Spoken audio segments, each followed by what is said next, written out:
मददगार जिसी का रसूले खुदा हो, उसे और हिम्मत का परवाह किया है। मदद को चले आएंगे कमली वाला, डूबते डूबते ही संभल जाएगा। अल्लाहुम्मा सल्ली अला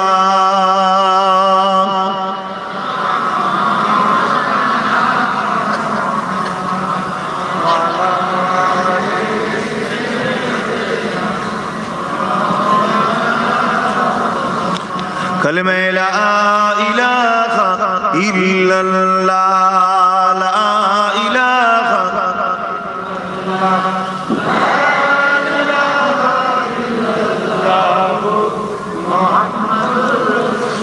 हस्बी रब्बी जल्लल्लाह, माफी कल्बी खैरुल्लाह, नूर मुहम्मद सल्लल्लाह, हक़ ला इलाहा इल्लल्लाह, ला इलाहा।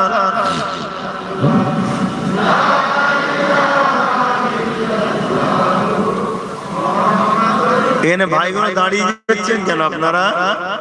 কথা শোনেন, কথা শুনতে হয়, একই কথা। আর রাস্তায় বসে বললে মানুষ আসবে যাবে যাবে কি করে?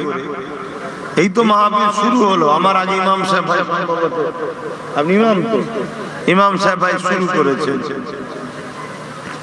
একটু রাস্তা ওরম করেন না ভাই, তো আমাদেরই মাহফিল, দিন ইসলামের মাহফিল, আমরা ইসলামের ঘরের সন্তান, এর আদব করা, ভক্তি করা, ভালোবাসা, এর দিকে খেয়াল রাখা আমাদের দায়িত্ব। মুহাব্বতে কালেমা লা ইলাহা ইল্লাল্লাহ, লা ইলাহা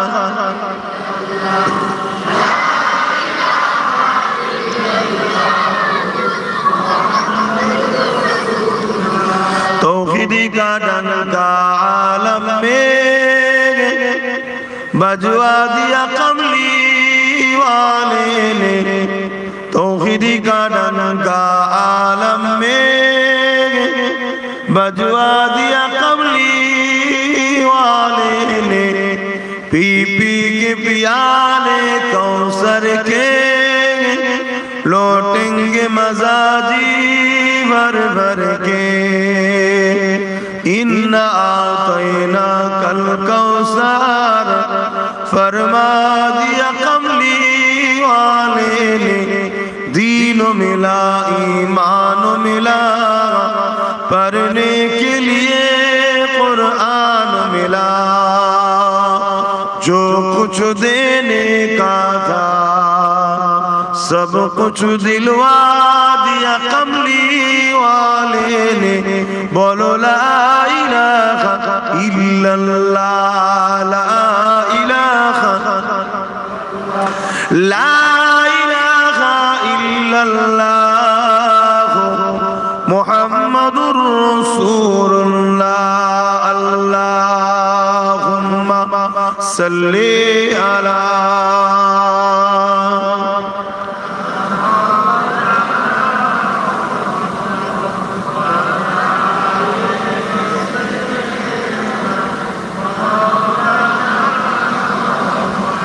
وقال الله تعالى في كلام المجيد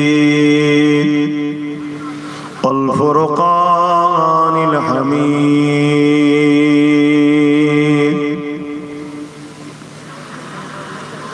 ما آتاكم الرسول فخذوه وما نهاكم عنه فانتهوا।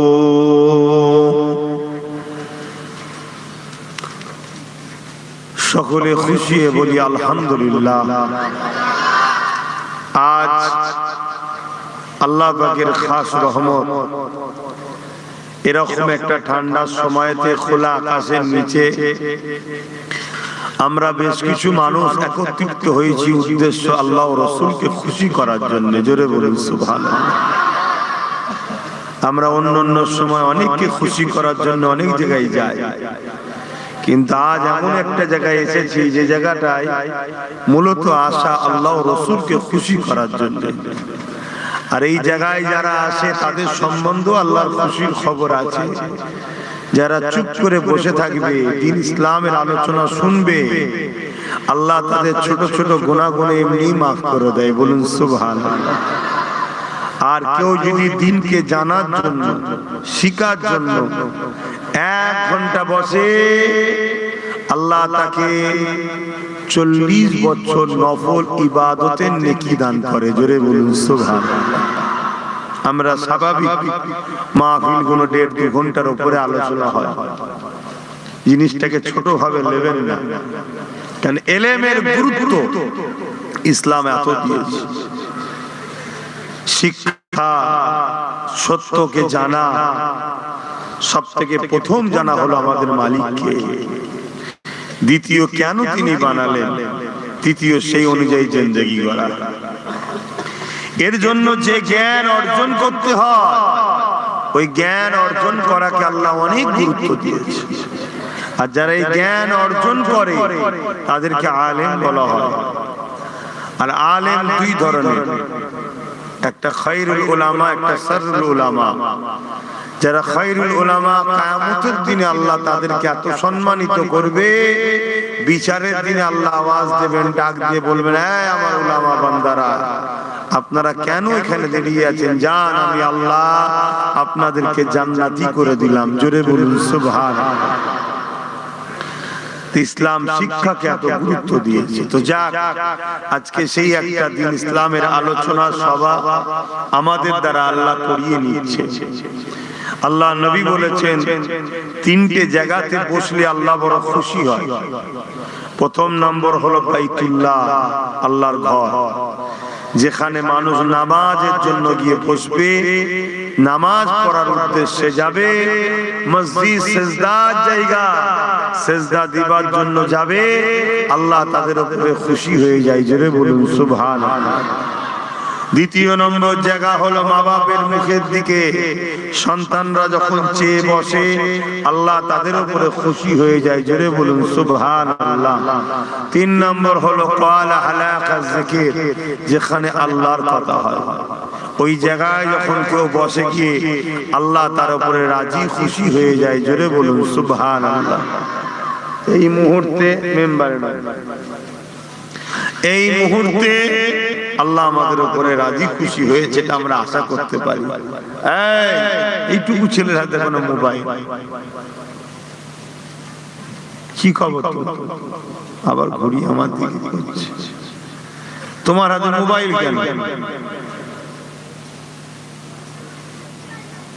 একটু ছেলের হাতে মোবাইল দেয়, পড়াশোনা নষ্ট হয়ে যাবে। তো যাক, আল্লাহর মর্জি, আমরা আল্লাহ পাকের দয়ায় আসতে পেরেছি, আল্লাহর দয়ায় বুঝতে পেরেছি। আজ বিশ্ব জুড়ে যে ষড়যন্ত্র, যে চক্রান্ত, যেভাবে কালো মেঘের মতো একদল জালিমরা আমাদের উপরে ঝাঁপিয়ে পড়তে চাইছে, সেই বিষয়টাকে সামনে রেখে 2-1টা কথা আপনাদের কাছে আলোচনা করব। আল্লাহ নবী 1500 বছর আগে বলে গেছেন, একটা দিন আসবে আমার উম্মতের উপরে এভাবে মানুষ ঝাঁপিয়ে পড়বে, যেভাবে একটা প্লেটে খাদ্য থাকলে ক্ষুধার্ত পশুগুলো ঝাঁপিয়ে পড়ে, একটা সময় আসবে আমার উম্মতের উপরে একদল জালিমরা ঝাঁপিয়ে পড়বে। সাহাবা হুজুররা জিজ্ঞেস করেছেন, ইয়া রাসূলুল্লাহ, হাবিবাল্লাহ, আমার ভাইদের কি সংখ্যা সেদিন কম হবে? আল্লাহ নবী বললেন, না, সংখ্যা কম হবে না, তথাপিও তারা লাঞ্ছিত, অপমানিত হবে। সংখ্যা অনেক হবে, তারপরও অপমানিত হবে। সাহাবা হুজুররা জিজ্ঞেস করলেন, হুজুর কারণ কি? আল্লাহ নবী বললেন, তাদের মধ্যে 2টো জিনিস ঢুকে যাবে। 1 নম্বর হলো তারা আল্লাহর ভয় ছেড়ে দিয়ে দুনিয়াকে ভয় করবে। আল্লাহর ভয় ছেড়ে দিয়ে দুনিয়ার ভয় তাদের হৃদয়ে ঢুকে যাবে। আজকে খেয়াল করে দেখুন, লাখো কোটি আলেম ওলামারা হক কথা বলতে আজকে ভয় খাচ্ছে। না জানি কখন আমায় তুললে চলে যাবে, না জানি কখন আমার নামে নোটিশ এসে যাবে। আরে রাখো তোমার নোটিশ, তোমার কিসমতে যদি নোটিশ থাকে তুমি কিছু না বললেও আসবে, আর যদি না থাকে হাজারো বললেও আসবে না। কেন সব কিছু খোদার ইশারায় হয়। মানেন না মানেন না? হযরত খালিদ বিন আলী লড়াইয়ের ময়দানে নেমেছে, পাগড়ি পড়ে গেছে। সামনে থেকে দুজন দুশমন তরোয়াল তুলেছে, হুজুরকে মারবে। আমার নবী পাকের সাহাবী হযরত খালিদ বিন আলী সাইফুল্লাহ জিনাল লাকাব, উনি তরোয়াল দেখছে আমার উপর আঘাত করতে আসছে, ডিফেন্সে না গিয়ে ওই পাগড়িটাকে তুলছে। এই মোবাইল রাখ, সামনে সামনে বসে বসে সব মোবাইল নিয়ে ব্যস্ত। এত বিয়াদবি ভালো না। হযরত খালিদ বিন আলী এগুলো সব সাইড করে লোকের সামনে সামনে সামনে দাঁড় করিয়ে দেবো, লোকের সঙ্গে কথা বলো, মুস্কানে বাধা। এই জন্য তো অজে তাসিরও হচ্ছে। এসব ছড়িয়ে দাও, ছড়িয়ে এক সাইড থেকে দাও না। জানি এখন সব শাসন শুরু হয়ে গেছে, কি করবে, কতজনের মুখে হাত দেবে। সরিয়ে দে না বাবা, এই সাইডে সরিয়ে, ছাতা কোনো সরা কই, ছাতাওয়ালা কই, কার ছাতা এটা? হ্যাঁ না, এমনি চোখে নষ্ট হয়ে যাচ্ছে, আবার লাইট লাগাচ্ছে। তো ভাইরা আমার মন দিয়ে শোনেন,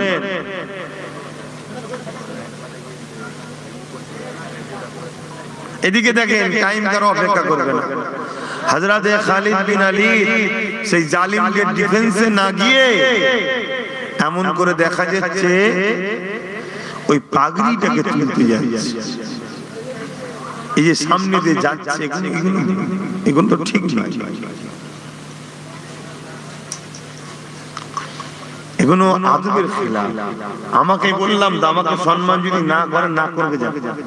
আমি কারো সম্মানের বোকা নয়, খোদা যা কপালে রেখেছে তাই হয়। কিন্তু আলোচনাটা তো আমার হুজুরের করছি, ইসলামের করছি, এর একটা সম্মান আছে।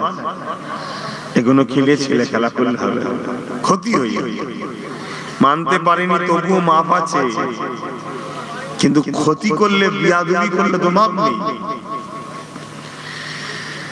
হযরত খালিদ বিন আলী যখন ওই পাগড়ি তুলতে যাচ্ছে, তারা দুজন এসে যারা খালিদ বিন আলী হুজুরের উপরে আঘাত করতে যাচ্ছিল, তারা অবাক হয়ে গেল। কেন? শুনেছে খালিদ বিন আলী হলো বিরাট বড় যোদ্ধা ছিলেন, বিরাট বড় যোদ্ধা। 125টা লড়াই করে ইসলামের পক্ষে, 125টাতেই উনি কামিয়াবি ফাতে হয়েছে। জোরে বলুন সুবহানাল্লাহ। ওনার মোকাবেলা করার কোনো ক্ষমতা নেই। হযরত খালিদ বিন আলী এর এই দৃশ্যটা দেখে দুশমনগুলো দাঁড়িয়ে গেছে, দাঁড়িয়ে জিজ্ঞেস করছে, আপনার নামই তো খালিদ বিন আলী? হযরত খালিদ বিন ওলীদ বলছে, হ্যাঁ আমার নামই খালিদ বিন আলী। তা আপনি শুনেছেন বিরাট বড় যোদ্ধা, তা আপনার এই কৌশলটা দেখে তো অবাক হচ্ছি। আমরা দুজন আপনার উপর আঘাত করতে আসছি, আপনি ডিফেন্সে না গিয়ে আপনি পাগড়ি তুলাতে ব্যস্ত। লড়াইয়ের ময়দানে ছেলে যদি দুটো করে হয়ে যায়, দেখার সময় থাকে না, দেখতে গেলে নিজেকে দুটো হতে হবে। আপনি কিসের যুদ্ধ? অবাক হয়ে গেলাম, আমরা তো আপনাকে মেরেই দিয়েছিলাম। খালিদ বিন ওলীদ বলেছেন, মেরে দিয়েছিলাম, মারতে তো পারিস না। এই মারতে পারলি না, এটাই হলো আল্লাহর রহমত, আর ওসিলা হলো পাগড়ি। জোরে বলুন সুবহানাল্লাহ, আরো জোরে বলুন সুবহানাল্লাহ। দুশমন যত বড় প্ল্যান করুক না কেন, যত বড় যাই পরিকল্পনা করুক না কেন, ফায়সালা সব আল্লাহর পক্ষ থেকেই হবে। আল্লাহ যদি বলে, আবু জেহেল তুই কুয়া খুঁড়েছিস, তোর কুয়াতে তোকেই ফেলবো, তো আবু জেহেল পড়েছে যেমন করতে হবে। অতএব আল্লাহর উপরে ভরসা রাখেন। তা নবী আমার কি বললেন? যে দুনিয়ার তাগুতি শক্তিকে ভয় করবে, আল্লাহকে ভয় করা ছেড়ে দিয়ে এই একটা উম্মতের মধ্যে ঢুকে যাবে, এর জন্য উম্মত মার খাবে। আমরা যদি মার খাওয়ার হাত থেকে বাঁচতে চাই তাহলে সর্বপ্রথম আমাদের হৃদয়ে আল্লাহ ছাড়া দ্বিতীয় কারো ভয় রাখলে হবে, তবে আমরা বাঁচব। আর যারা শুধু আল্লাহকে ভয় করে, সূরা রহমানে আল্লাহ বলছেন ওয়ালিমান খাফা মাকাম রাব্বিহি জান্নাতান, আল্লাহ তাদের জন্য দুটো দুটো জান্নাত রেখেছে। জোরে বলুন সুবহানাল্লাহ, আরো জোরে বলবেন না সুবহানাল্লাহ। এই একটা জিনিস। আর একটা জিনিস আমার উম্মতের মধ্যে ঢুকে যাবে, কি? তারা লুবি হয়ে যাবে, দুনিয়াদার হয়ে যাবে। আজকে আমরা লুবি হয়ে গেছি, বলুন হয়েছি না?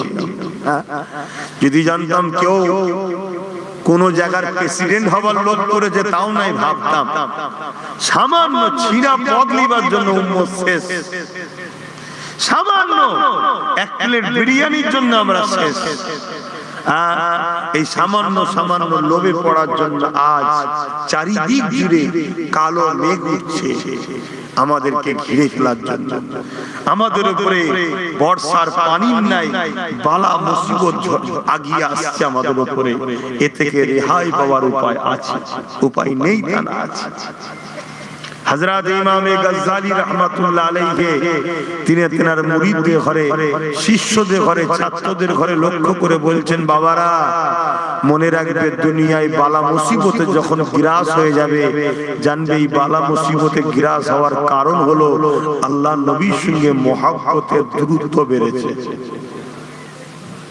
কি বলছি বুঝলেন? নবী পাক সাল্লাল্লাহু আলাইহি ওয়াসাল্লামের সঙ্গে মহব্বতের সম্পর্কের দূরত্ব হয়েছে। এই দূরত্ব হওয়ার জন্য, মহব্বত ভালোবাসা সম্পর্ক কমে যাওয়ার জন্য আমাদের উপরে বালা মুসিবত আছে। সেই বালা মুসিবত সংসার জীবনে হোক, রাষ্ট্র জীবনে হোক, অর্থনৈতিক জীবনে হোক, যে কোনো জীবনে হোক, হুজুরের সঙ্গে মহব্বত কমে যাওয়ার কারণে মুসিবত আছে। দেওবন্দি ভাইদের একজন আলেম আছেন, মাওলানা আশরাফ আলী থানভী সাহেব। তিনিও কিতাবের মধ্যে স্বীকার করেছেন, লিখেছেন কি একটা সময় মহামারী দেখা দিল, বালা ভাইরাস। ওই ভাইরাস মহামারী থেকে বাঁচার জন্য আমি হুজুরের জীবনী লেখা শুরু করলাম। যেদিন হুজুরের জীবনী লেখা শুরু হলো, ওই দিন বালা মুসিবতটাও শেষ হয়ে গেল। পৃথিবীর বড় বড় উলামা হযরত সবাই স্বীকার করেছে যে বালা মুসিবত থেকে মুক্তি পাওয়ার উপায় হলো হুজুরের প্রেমকে বাড়াতে হবে। জোরে বলুন সুবহানাল্লাহ, আরো জোরে বলুন সুবহানাল্লাহ। আমাদের নামাজ বেড়েছে, রোজা বেড়েছে, দাড়ি বেড়েছে, টুপি বেড়েছে, মসজিদ বেড়েছে, মুসলমান বেড়েছে, মাদ্রাসা বেড়েছে, আলেম বেড়েছে, মুফতি বেরিয়েছে, বক্তা বেড়েছে, সব বেড়েছে, কিন্তু হুজুরের মহব্বতের জায়গায় দেখুন একটু ভাটা পড়েছে। এজন্য আজকে সব থাকার পরও আমরা দিশেহারা হয়ে গেছি। আলেমের দরকার আছে বারু, মুফতির দরকার আছে বারু, নামাজির দরকার আছে বারু, মসজিদের দরকার আছে বারু, মাদ্রাসার দরকার আছে বারু। কেন? যত বাড়বে ইসলামের সৌন্দর্য বাড়বে। জোরে বলুন সুবহানাল্লাহ। কিন্তু ইসলামের সৌন্দর্য, নামাজ, রোজা, দাড়ি, টুপি সব ঠিক আছে, কিন্তু এটা ঈমান নয়। এগুলো কিছু ঈমান নয়। ঈমান হলো হুজুরের প্রেম ও আদব। জোরে বলুন সুবহানাল্লাহ। এই যে গাছগুলো দেখছেন না, যত ডালপালা বাড়বে, পাতা বাড়বে, ফলমূল বাড়বে, তত সৌন্দর্য লাগবে, ঠিক না? যদি পাতা না থাকতো গাছটা নেড়া নেড়া লাগতো, ডালগুলো কেটে ফেললে আরো বেকার লাগবে, কিন্তু গাছটা মরে যাবে। মরে যাবে নাকি? কেন? ওর মূল ঠিক না? আর মূল ঠিক থাকার জন্য আস্তে আস্তে আবার পাতা গজাবে, আবার ডাল গজাবে, আবার গাছ ঝাঁপড়ি হবে। কিন্তু ডালপালা ঝাঁপড়ি সব আছে, কিন্তু মূলটা মরে গেছে। ও গাছ একদিন থাকবে, একেবারে শেষ। তো আমি গাছটাকেই ভাবুন আমরা, ডালপালা, নামাজ, রোজা, হজ, যাকাত, দান, খায়রাতে গুলো, আর মূলটা হলো হুজুরের প্রেম ও আদব। জোরে বলুন সুবহানাল্লাহ। যে গাছের মূল আছে, ডালপালা আছে, ও গাছ হলো শ্রেষ্ঠ গাছ, ও গাছের তুলনা।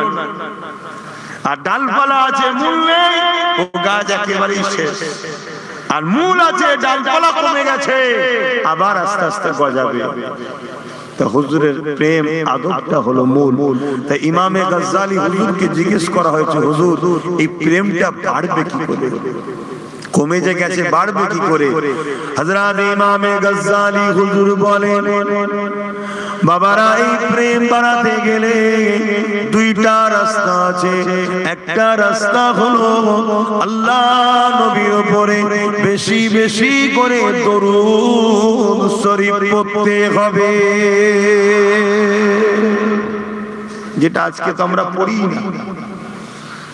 আমার মুরব্বী বাপেরা হয়তো অনেকে এখন ওজিফা আমল করে, তারা দরুদ পড়ে। আমাদের যুবকরা তো কোনো সবকই আমল করে না।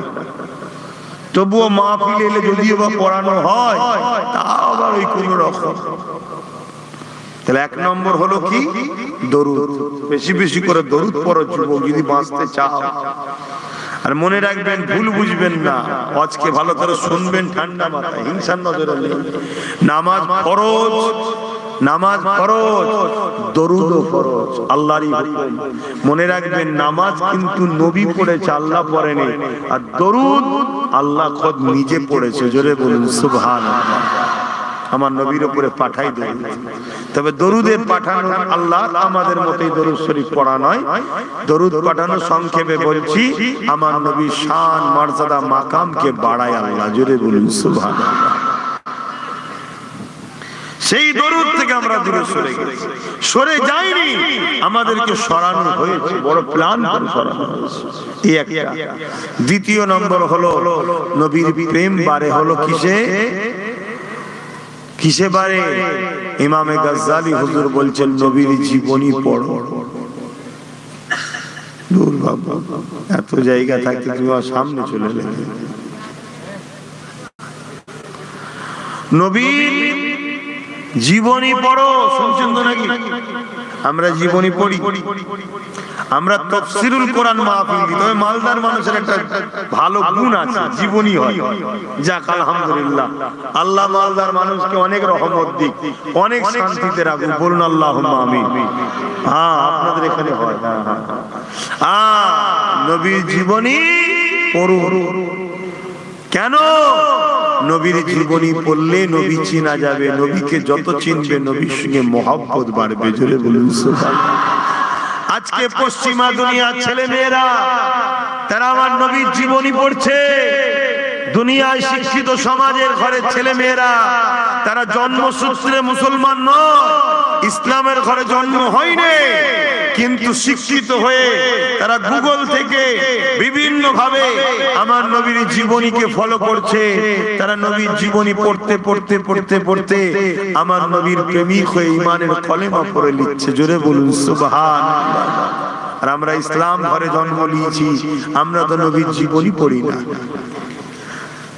আল্লাহর ওলি ইমামে গাজ্জালি হুজুরকে জিজ্ঞেস করা হলো, হুজুর যদি কেউ জীবনী পড়তে না পারে? হযরত ইমামে গাজ্জালি হুজুর বলেছিলেন, তোমরা ওই মাহফিলে যাবে, ওই জায়গায় গিয়ে উঠা বসা করবে, যেখানে গেলে বা যাদের কাছে গেলে যারা তোমাদিগকে আল্লাহ নবীর জীবনী শোনাবে, ওই জায়গায় বসে বসে বসে বসে নবী পাকের সিরাত জীবনী শোনো। কেননা নবীর জীবনী শুনলে তোমাদের হৃদয়ে নবীর জন্য প্রেম, আদব, ভক্তি, ভালোবাসা বেড়ে যাবে।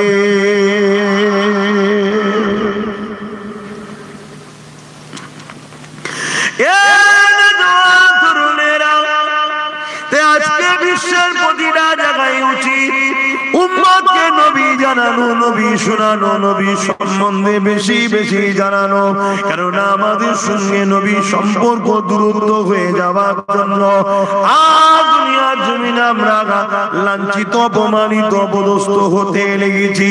যখন আমরা নবীর সঙ্গে জুড়ে যাব, আল্লাহ পাকের রহমত তখন পাবো। আল্লাহ রহমত ছাড়া নাজাত পাওয়া যাবে না। এই যুবকেরা, তরুণেরা, বাপেরা, না।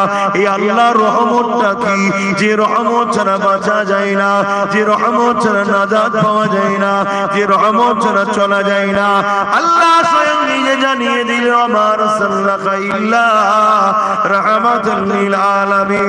এই আল্লাহর রহমতটা হলো দয়া নবী, নূর নবী, তিনি আল্লাহর রহমত। আমরা বলি না আল্লাহ তোমার রহমত ছাড়া বাঁচবো না, তোমার দয়া ছাড়া বাঁচবো না, তার মানে নবী ছাড়া বাঁচবো না, নবী ছাড়া চলবে না। নবীকে ধরো, নবীকে ধরো। মুসলমান ঘরে ছেলে মেয়েরা, তরুণেরা, বাপেরা,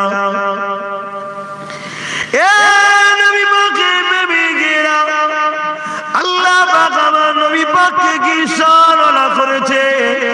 যে যত নবীর আলোচনা করবে, শুনবে, বলবে, আল্লাহ তাকে দুনিয়াতে ইজ্জত আলা করবেন, পরকালেও আল্লাহ তাকে ইজ্জত আলা বানাবে।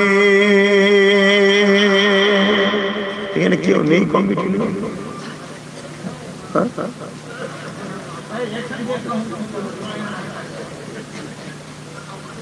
আম মানুষ সবাই বোঝে না, আম মানুষ সবাই বোঝে না।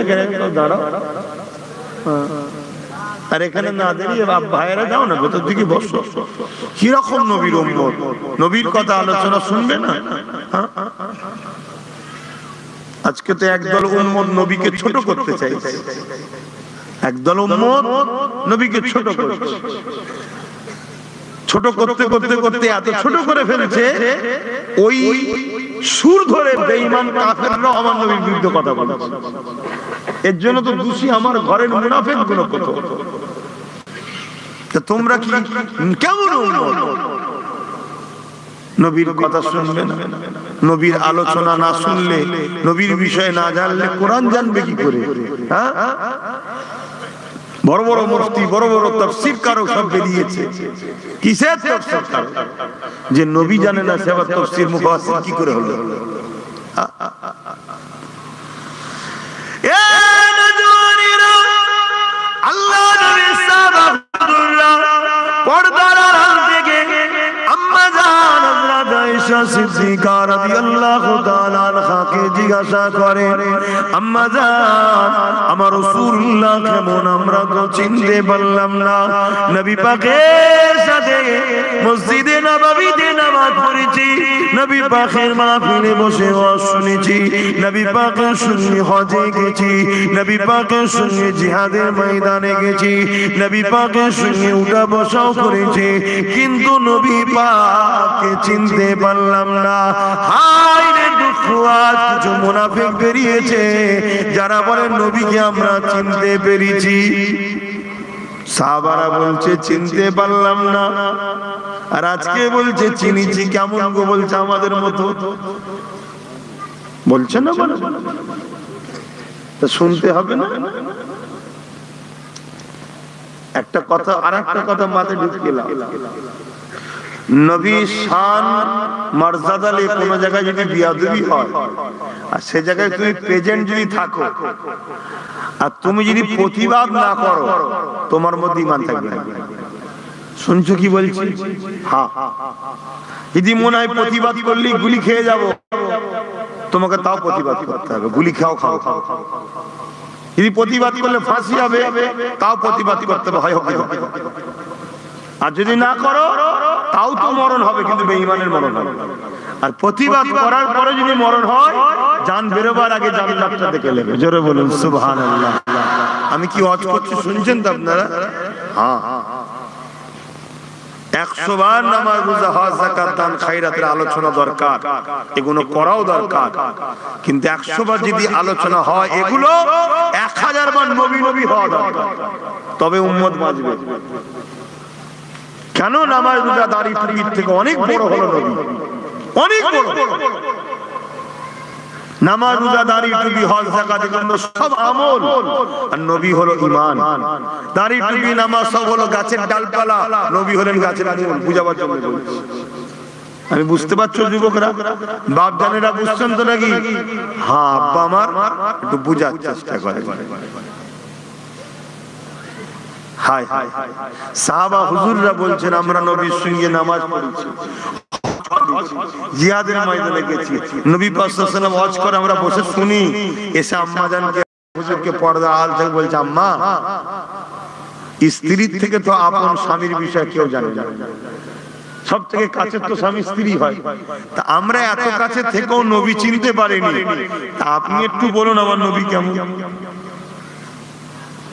আপনি বলুন।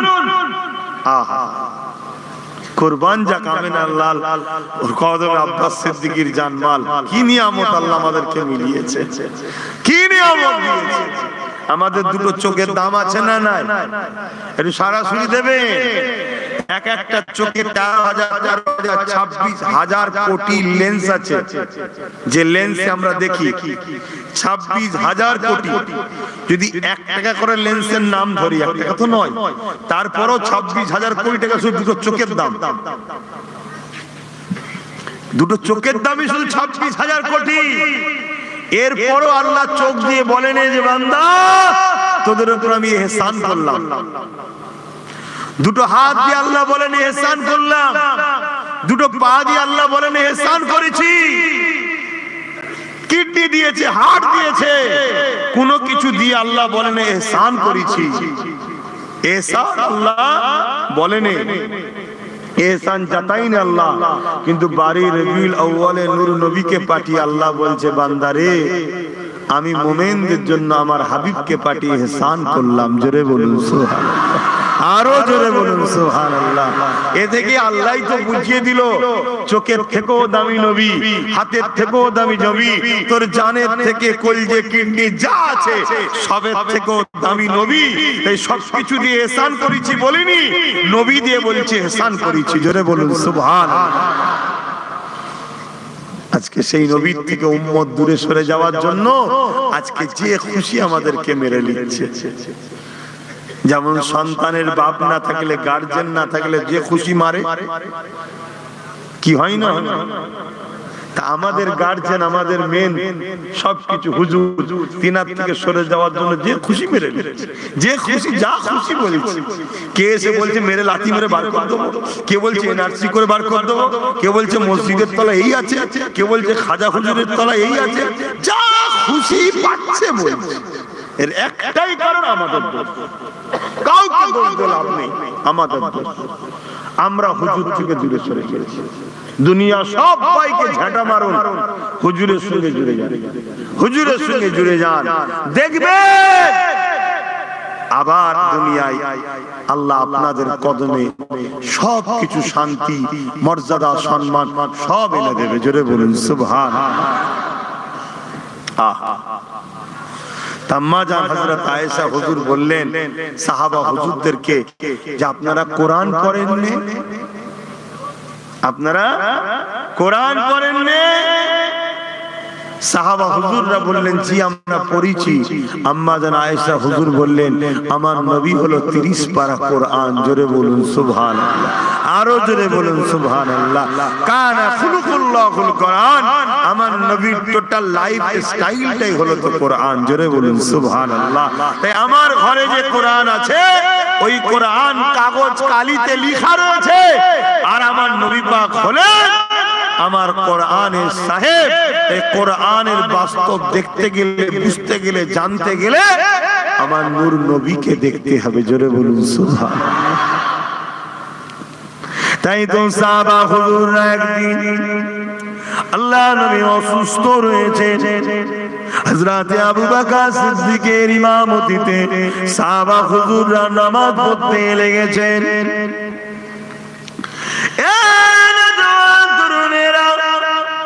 আল্লাহ নবী, নূর নবী, দয়ার নবী এমন করে কাপড়ের একটা পর্দা ফেলা ছিল, ওই পর্দাটাকে সরিয়ে নবী আমার দেখতে লেগেছে আমার 63 বছরের মেহনতের ফলটা কি হলো।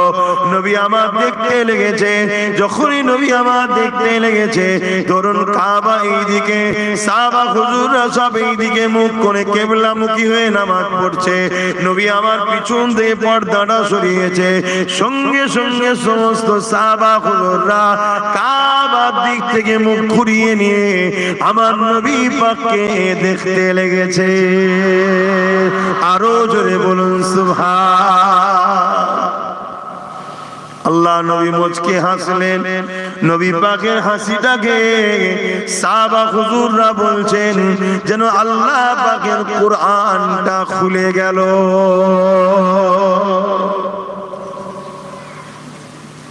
এখন বলুন, কাবার দিক থেকে মুখ ঘুরিয়ে গেলে নামাজ থাকবে? তাহলে সাহাবা হুজুরদের সব নামাজ গেল তো নাকি?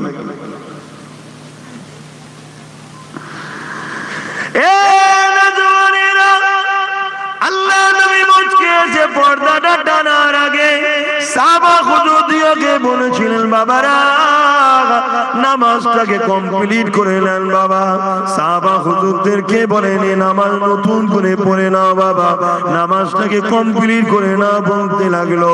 কিন্তু এখানে একটা কথা, আমার নবী পাক যে পিছন থেকে দেখছে, সাহাবা হুজুররা কি করে বুঝলেন? আমার নবী নেই, সব দেখতে পাই, সাহাবা হুজুররা কি করে বুঝলেন? যুবকেরা, তরুণেরা, একটা বাতি আপনি জ্বালান, ওই বাতির সঙ্গে যদি আপনি থাকেন আপনি আলোকিত হয়ে যাবেন। যেমন উদাহরণ দিয়ে বলে দিয়ে যায়, আমার নবী পাকের দরবারে দুজন সাহাবী বসে রয়েছে। এমন সময় আলোচনা করতে করতে গভীর রাতটা হয়ে যায়।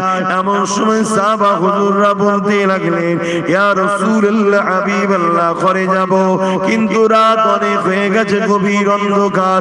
এখনকারের মতো তো লাইট পোস্টের ব্যাপার ছিল না। ইয়া রাসূলুল্লাহ, হাবিবাল্লাহ, অন্ধকারে কি করে যাব? নবী আমার একবারও বলেনি, এ বাবা সাহাবারা, কে তোমাদেরকে থাকতে বলেছিল? না হয় আমার কাছে রয়ে যাও, এটাও কিছু বলেনি। আল্লাহ নবী কি বলেছিলেন? বাবা, তোমাদের মধ্যে কারো কাছে কি আশা বা লাঠি আছে? লাঠি হাতে ব্যবহার করা হলো সুন্নাত। এক সাহাবী একটা লাঠিকে দিয়ে দিল। আল্লাহ নবী, নূর নবী, দয়া নবী ওই লাঠিটার উপরে নূরের হাতটাকে বুলিয়ে দিল।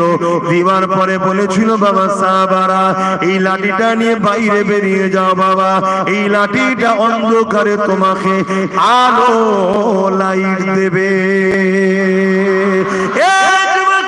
তরুণেরা, তুমি আমি হলে হয়তো হাজারো সমালোচনা করতাম, আজকের দুনিয়ার মুফতি মাওলানা হলে নানা রকম ফতোয়া শুরু করে দিতাম, লাঠি থেকে কি করে আলো বেরোবে। কিন্তু আমার নবী সাহাবারা নবীকে কেমন মেনেছে। এ যুবকেরা, তরুণেরা, বাপেরা, সাহাবা হুজুররা যখন বেরিয়ে পড়লেন, সঙ্গে সঙ্গে অন্ধকারে যেই বেরোলেন, ওই লাঠি থেকে আলো, নূর, জ্যোতি বেরোতে লেগেছে। আরো জোরে বলুন সুবহান। কি গো, নবীর কথা শুনে ভালো লাগছে না লাগে? মনটাই খুশি হচ্ছে না? হয় না? যাদের নবীর কথা শুনে মুখে চেহারায় হাসি আছে, দিল ভালো লাগে, জানবেন গুনাহগার হতে পারে কিন্তু কাফের না। শুনছেন তো নাকি? আর আমি জওয়ানার মুজাদ্দিদ সিদ্দিক আকবরের উত্তরসূরি হিসেবে নবীর খানদানের ছেলে বলে যাচ্ছি। আর নবীর কথা শুনে যাদের মুখ চেহারায় খুশি আছে না, রনক আছে না, তোর বাবু সব শুনে কি করব, সে যাই হোক জানবেন ও ভেতরে ভেতরে কাফেরে বসে আছে, ও নিজেও জানে না। এটা নমুনা মুমিন আর মুনাফিকের পার্থক্য এই জায়গাতে। নামাজ দেখিয়ে, দাড়ি দেখিয়ে, টুপি দেখিয়ে, হজ দেখিয়ে মুমিন মুনাফিক চেনা যায় না। হযরত আবু বকর সিদ্দিকও নামাজ পড়েছেন, আব্দুল্লাহ ইবনে উবাইও নামাজ পড়েছে, হযরত মাওলা আলী শেরে খোদা নামাজ পড়ে রোজা রেখেছে, এমন করে জুল খুয়াইসরা তামিমিও রোজা রেখেছে। এতে চেনা যায় না। চিনতে গেলে আমার হুজুরকে নিয়ে আসতে হয়। দেখো দিলে হুজুর কোথায় আছে। শুনছেন তো? কবরে কটা প্রশ্ন করা হবে? প্রথম নম্বর, মান রাব্বুকা, তোমার রব কে? মুর্দা বলছে রব্বি আল্লাহ। উত্তর ঠিক না ভুল? সবাই বলুন। আল্লাহকে যে চিনে নিয়েছে, এই ছেলে, এই কি বললাম জানো? কি উত্তর দিলাম বলবি? কি বললাম? কি বলছে না? তার আগে কি ওয়াজ করছিলাম? দেখেছিস? এই জন্য বলি মোবাইল ঘাটিস না, ওর দিকে মন পড়ে থাকবে। একটা ব্রেন দু জায়গায় একসাথে চলে না, দু জায়গায় একসাথে চলে না। তোমারই তো আখেরাত নষ্ট হচ্ছে। তুমি ওখানে বসে বসে কি করছো? তুমিও বসে বসে মোবাইলে বসে আছো, সে ওই একটা বসে আছে। কি করছো তোমরা? রাখো না, শোনো। তাহলে মান রাব্বুকা, তোমার রব কে? রব্বি আল্লাহ। ঠিক না ভুল উত্তর? মুর্দা উত্তর দিয়েছে ঠিক। ছেড়ে দেবে কেন? আল্লাহ চিনে গেছে তো। আল্লাহ পাককে ফেরেশতা বলবে আল্লাহ আপনাকে চেনে, ছেড়ে দেবো? আল্লাহ বলবেন না, দাঁড়া দাঁড়া। আর একটা মুর্দাকে জিজ্ঞেস করা হচ্ছে মান রাব্বুকা, সে বলছে লা আদরি, জানি না। লা আদরি, জানি না। ফেরেশতা বলবে আল্লাহ আপনাকে চেনে নে, শাস্তি দেবো? আল্লাহ বলবেন না, দাঁড়া। কি বুঝলেন? কি বুঝলেন? আল্লাহকে চিনলে শুধু আল্লাহ বলছে ছাড় দেবো না, আল্লাহ বলছে ছাড় দেবো না। আমি কে বলার বাপ? আমি কে? আর আল্লাহকে চেনে না, আল্লাহ পাক কথা দিয়ে বলছে মারিস না, দাঁড়া। তারপরে প্রশ্ন কি বলো? মান নাই মা দীনুকা, তেরা দিন क्या है? তোমার দিন কি? দিন ইসলাম। মুর্দা জবাব দিয়েছে ঠিক না ভুল? আল্লাহ আপনাকে চেনে, ইসলাম কেউ জানে, ছেড়ে দেবো? আল্লাহ বলবেন না, দাঁড়া। আর এক যে মুর্দাকে জিজ্ঞেস করেছিল মান রব্বুকা, লা আদরি জিজ্ঞেস করছে মা দীনুকা, তেরা দিন क्या है? বলছে লা আদরি, জানি না। ও আল্লাহ আপনাকেও চেনে না, ইসলামকেও চেনে না, এ শাস্তি দেওয়া দরকার। আল্লাহ বলবেন না, দাঁড়া। কি বুঝলেন? কিছু বুঝতে পারছেন? আজকে আমরা নবী ছেড়ে যে কি হচ্ছে বুঝতে পারছেন না? এবার আল্লাহ বলবে আয় আমার হাবিবকে লিয়ে আয়, আমার হাবিবকে লিয়ে আয়। লিয়েছে দেখা দুজনকে। যে দুটো আগে দিয়েছে সে যদি এই জায়গাতে গন্ডগোল হয়ে যায় রেহাই পাবে? কথা বলেন। আর যে আগের দুটো দিতে পারে নবীর বেলায় যদি জেনে যায়, আল্লাহ বলবেন ফেরেশতাও যখন আমার হাবিবকে পেয়েছে তার মনের মধ্যে আমিও আছি, ইসলামও আছে, কারণ আমার হাবিব তো এই দুটোই দিয়েছে মানুষকে, অতএব ওকে ছেড়ে দে। জোরে বলুন সুবহানাল্লাহ।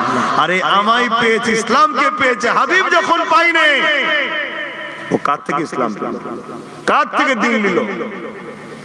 আমি তো অন্য কারো থেকে নিলে হবে না। যদি অন্য কারো থেকে নিলে হতো তাহলে আল্লাহ সূরা ইখলাসে নবীকে আগে রাখছে কেন? সূরা ইখলাস পর্যন্ত নাকি, যাকে সূরা তাওহীদ বলা হয়। কুল হুয়াল্লাহু আহাদ। মক্কার মুশরিকরা জিজ্ঞেস করেছিল আল্লাহকে, আল্লাহ জানাচ্ছেন কুল হুয়াল্লাহু আহাদ। আল্লাহ তো বলতে পারতেন হুয়াল্লাহু আহাদ, আল্লাহ তিনি যিনি এক। ওটা বলেন আল্লাহ বলছেন হাবিব আপনি বলুন, আপনি বলুন। আপনার মুখ থেকে আমি আল্লাহ আমার ওয়াহদিনা শুনে যারা মানবে তারাই ইমানদার, তারাই ইমানদার। আপনাকে বাদ দিয়ে আমাকে মানলেও ইমানদার নয়। আজকে বড় দুঃখ, আমার নবীকে মানুষ ভুলে যাচ্ছে, নবীর থেকে দূরে সরে যাচ্ছে, নবীকে ছোট করে দিচ্ছে, নবীকে অ্যাভয়েড করতে চাইছে। এমন এমন সোশ্যাল মিডিয়ায় খবর ছড়াচ্ছে ইহুদি খ্রিস্টানদের চরেরা যে লা ইলাহা ইল্লাল্লাহর সাথে মুহাম্মদ রাসূলুল্লাহ বলা যাবে না। কি চলছে? সাধারণ ঘরের ছেলে, যুবক ছেলে দাড়ি টুপি মলি সাহেবের কথা তো মানবে, আর মলি সাহেব যদি বিক্রি হয়ে যায় তাহলে সব শেষ। তো এজন্যই তো আল্লাহ নবী জানালেন আখিরি জামানাতে জমিনের উপরে আসমানের নিচে সব থেকে নিকৃষ্ট হবে এক দল আলেম উলামা। সব থেকে নিকৃষ্ট হবে নবী বলছেন। কেন?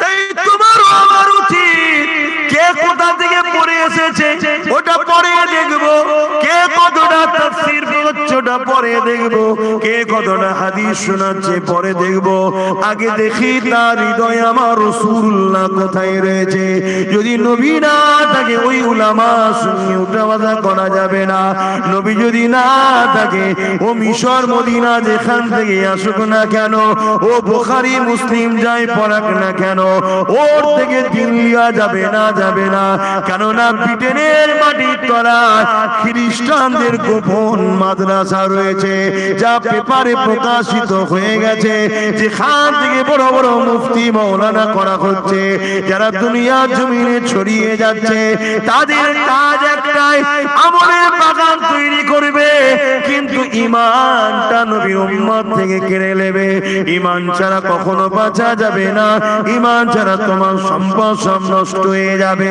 তাই বলে দিয়ে যায় আম্মা জান আয়েশা সিদ্দিকা হুজুর বললে তোমরা আমার রাসূলুল্লাহকে যদি জানতে চাও কোরআনকে দেখো এই কোরআন যদি বুঝতে চাও রাসূলুল্লাহকে দেখো আমার নবী পাকের সাহাবী ওই লাঠি নিয়ে আলো জ্বালিয়ে দুইজন আগে যেতে লেগেছে আল্লাহর কি মর্জি দেখো এমন একটা মোড় এসে গেছে যে মোড়েতে দুই সাহাবীর বাড়ি দুদিকে পড়ে গেছে একজন ডান দিকে যাবে আর একজন বাঁ দিকে যাবে দুই সাহাবীর মধ্যে আলোচনা হতে লেগেছে ভাই কি করে যাবে জিনার হাতে আলো আছে উনি বলেন যে চলো তোমাকে আমি ছেড়ে দিয়ে আমার বাড়ি নিয়ে আসবো আমি চলে আসবো আলো দিয়ে তা বলেন কেননা এরা না নবীর অনুসারী নবুর অনুচর নবীর সাহাবী তাই সাহাবী বলতে লেগেছে ভাই তোমার লাঠিটা দাও ওই সাহাবীর লাঠিটা নিয়ে নবীর হাত স্পর্শ করা লাঠি যে লাঠি থেকে আলো জ্বলছিল ওই লাঠিতে যেই ঠেকালো সঙ্গে সঙ্গে আমার নবী পাকের ওই সাহাবীর লাঠিতে গো আলো বাহির হতে লেগে যায় আরো জোরে বলুন সুবহান আমার নবীকে আল্লাহ কি নিয়ামত করেছে যদি জান্নাত যাওয়ার শখ থাকে এতটুকু মনে রাখবেন গুনাহ তো করবেন না তারপরেও যদি গুনাহ হয়ে যায় বেঈমান হয়ে মরবেন না এতটুকু মাথায় রাখবেন বেঈমান হয়ে মরবেন না নবীকে হৃদয়ে নিয়ে মরুন নিশ্চিন্তায় থাকুন আল্লাহর জান্নাত পাবেন জোরে বলুন সুবহানাল্লাহ অসুবিধা হচ্ছে আপনাদের আল্লাহ পাক আমার নবীকে কি নিয়ামত করেছে কি সম্মান কি ইজ্জত দিয়েছে সারা জীবন যে নবী আমার আপনার জন্য কেঁদেছে আজও কাঁদছে নবী হায়াতুন নবী না মরা নবী আমি সবাইকে জিজ্ঞেস করছি এতগুলো মানুষের জবানের কথা এরকম নয় আমি সবাইকে জিজ্ঞেস করছি নবী হায়াতুন নবী না মরা নবী হায়াতুন নবী দুনিয়াবি জিন্দেগি কাটিয়ে নবী আখিরাতের দিকে রওনা দিয়েছে কিন্তু নবী রওজা মুবারকে আজও সশরীরে জিন্দা হায়াতে আছে জোরে বলুন সুবহানাল্লাহ এ নজওয়ানেরা तमाम জীবনটা নবী আমার তোমার আমার জন্য কেঁদেছে আজও রওজা মুবারকে তোমার আমার জন্য কাঁদতেছে হযরতে জিবরাইল হযরত ইসরাফিল আলাইহিস সালামকে আল্লাহ পাক দুনিয়া জমিনে পাঠাবেন ও হযরতে জিবরাইল ও হযরত ইসরাফিল দুনিয়া জমিনে চলে যান আমার হাবিবকে যে উঠিয়ে নিয়ে আসে কেন না আজকে আমি আল্লাহ পাক বিচারের দিন ঘোষণা করব আগে আমার হাবিবকে তুলে নিয়ে আসে আমি আল্লাহ আমার হাবিবের নূর মাথাতে শাফাআতে তাজ খানা পরিয়ে দেব এ নওজওয়ান তরুণীরা বাপেরা আমার নবী পাকের উম্মত উম্মতিরা হযরতে জিবরাইল হযরতে ইসরাফিল দুনিয়া জমিনে চলে আসবে আমার নবী কোথায় রয়েছে তন্ন তন্ন করে খুঁজবে কেন এই দুনিয়া সেই দুনিয়া থাকবে না কারণ আল্লাহ পাক সব কিছু লয় করে দেবে ফানা করে দেবে তাই দুনিয়া জমিন থেকে হযরতে জিবরাইল আলাইহিস সালাম আল্লাহ পাককে বলতে লাগবেন ও রব্বি আল্লাহ পাক আপনার হাবিব কোথায় রয়েছে আমি জিবরাইল খুঁজে পাচ্ছি না। আমার আল্লাহ পাক বলতেই লাগবে, এ জিবরাইল দুনিয়া জমিনে কান লাগিয়ে লাগিয়ে শোনো, যে জায়গা থেকে দেখবে কান্নার আওয়াজ আসছে ওই জায়গাতে আমার হাবিব তিনার গুনাহগার উম্মত উম্মতীদের জন্য কাঁদতেছে। আরো জোরে বলুন সুবহান। সারা জীবন হুজুর আমাদের জন্য কেঁদেছে, আজও কাঁদছে। আমরা কখনো কেঁদেছি সেই নবীর জন্য? বলেন, কখনো কেঁদেছি? উপরন্তু যারা আমার নবীর ক্ষতি করছে দিনের, যারা আমার নবীর বিরুদ্ধে গুস্তাখি করছে, যাদের ভেতরে আছে প্লান মাফিক, তারা আমার নবীর দিনের ক্ষতি করতে চায়, কিন্তু লক্ষ লক্ষ মুসলমান আমরা নবীর উম্মত দাবিদার, তাদের ঘরে শক্তিশালী করে তুলেছি। অথচ তারা ক্ষমতায় বসে, শক্তি জায়গায় বসে কখনো মাদ্রাসাকে গাল দিচ্ছে, কখনো মসজিদকে গাল দিচ্ছে। আপনারা জানেন পশ্চিম বাংলায় মাদ্রাসা সিলেবাস থেকে কোরআনকে তুলে দেওয়া হয়েছে। কথা বলেন, জানেন কি? তা জানবেন কেন? আপনারা তো এই খবরটা রাখবেন, খারাপ নেবেন না, আপনারা তো এই খবরটা রাখবেন। আপনারা জানেন স্কুলের মার্কশিট যখন বাহির হয়, অঙ্ক, ভূগোল, ইংলিশ, ইতিহাস এরকম সব দিয়া থাকে না?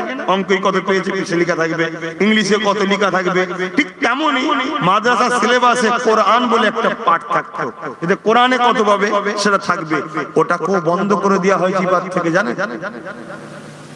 আমার পশ্চিম বাংলার কথা বলছি, রাজ্য সরকার করেছে। বললেই তো মনে দুঃখ হয়ে যাবে, কি হয়ে গেল হুজুর, কি হয়ে গেল? যা জাহান্নামে যা। হুজুর কি হয়ে গেল? যখন জাহান্নামে যা। দল করো করতে বারণ করছি না, কিন্তু দল যেন ইসলামের ক্ষতি করবে তখন আনমান, এটা মাথায় রাখো। হয় তাকে শুধরাতে বলো, আর নাই তালাক দাও। আগে আমার নবী, আগে আমার দ্বীন, আগে আমার ইসলাম। দুনিয়াদারি দুদিন করতে গিয়ে আজকে ধ্বংস না হয়ে যায়।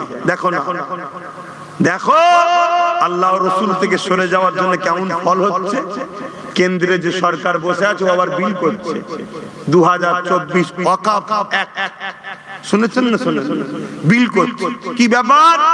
না, ওয়াকফকে বাঁচাতে হবে, ওয়াকফকে বাঁচাতে হবে। এত দরদ কিসের?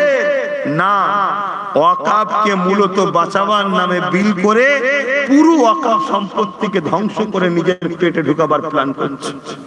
এবার লাও না, লাও, খেলা সামলাও। ওয়াকফ কি জিনিস সেটাই হয়তো আমার কম বোঝেন। ওয়াকফ কি জিনিস সেটাই হয়তো বোঝেন না আপনারা অনেকে। ওয়াকফের জায়গায় মসজিদ আছে, ওয়াকফের জায়গায় মাদ্রাসা আছে, ওয়াকফের জায়গায় কবরস্থান আছে, ওয়াকফের জায়গায় খানকা আছে, ওয়াকফের জায়গায় মাদ্রাসা আছে।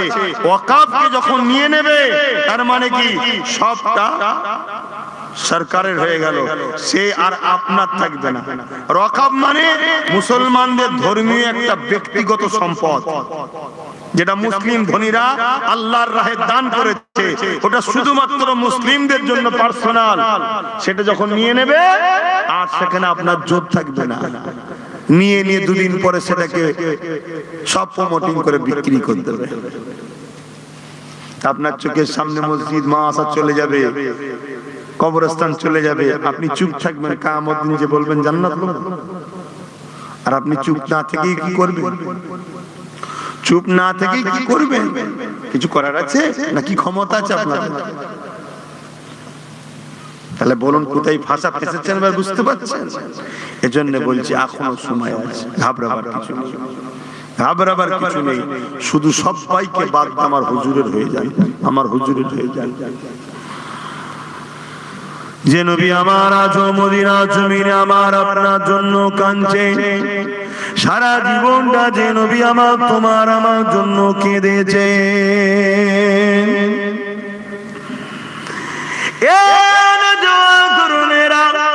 এত অন্যায় এত জুলুম করে বেড়ায়, এত নাফরমানি করে বেড়ায়। আল্লাহ পাক অন্যান্য নবীর উম্মত উম্মতরা যখন জুলুম অত্যাচার নাফরমানি করেছিল, আল্লাহ পাক তাদের উপরে আযাব গজব দিয়ে মিটিয়ে দিয়েছিল। আল্লাহ পাক আমাদেরকে কেন আযাব গজব দেয়নি তোমরা কি জানো? কেননা নবী আমার একদিন আল্লাহ পাকের কাবা শরীফের সামনে তওয়াফ করতে করতে নবী আমার সিজদায় পড়ে গিয়ে কাঁদতে লেগেছে। আমার আল্লাহ পাক জিবরাইলকে পাঠিয়ে দিলে, আমার হাবিব কেন কাঁদছে?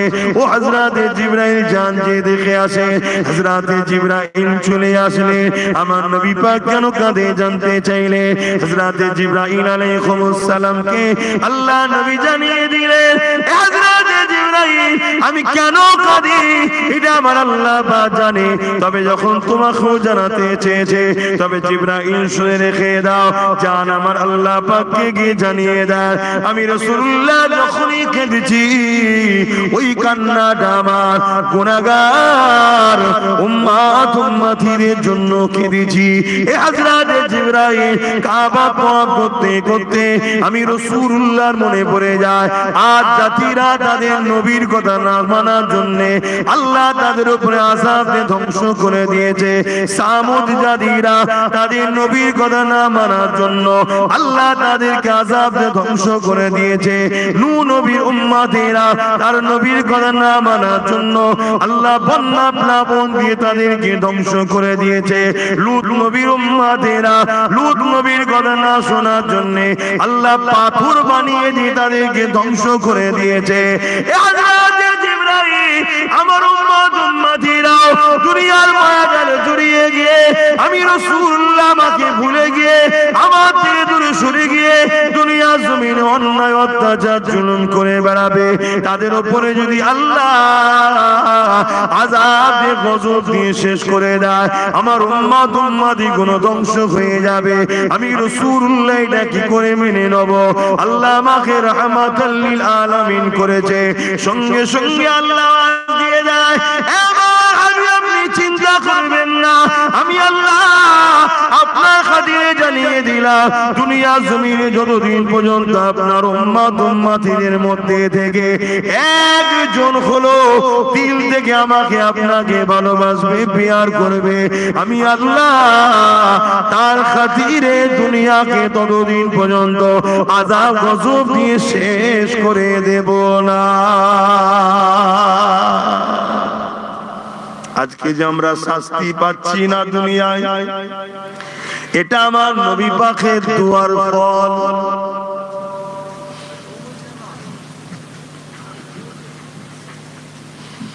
নাই লাখো হাজারো নামাজি দেখিয়ে দেবো নামাজ পড়ে পরচর্চা ছাড়ে না, লাখো হাজারো রোজাদার দেখিয়ে দেবো রোজা রাখে সুদ খাওয়া ছাড়ে না। আজকে ভুল হচ্ছে না, এটা সারা শুনে দিচ্ছে না। লাখো হাজি দেখিয়ে দেবো হজ করে এসেছে কিন্তু বেটার বিয়ের বিয়ে দিবার সময় ফোন লিওয়া ছাড়ে না। শুনছেন তো নাকি? যদি আমার নবীর উম্মত না হতো, নবী যদি দোয়া না করতে, হাজি নামাজি সব সাইজ করে ফেলতো আল্লাহ। আমরা নামাজ পড়লে আল্লাহর ইজ্জত র‍্যাঙ্ক বাড়বে নাকি? হ্যাঁ,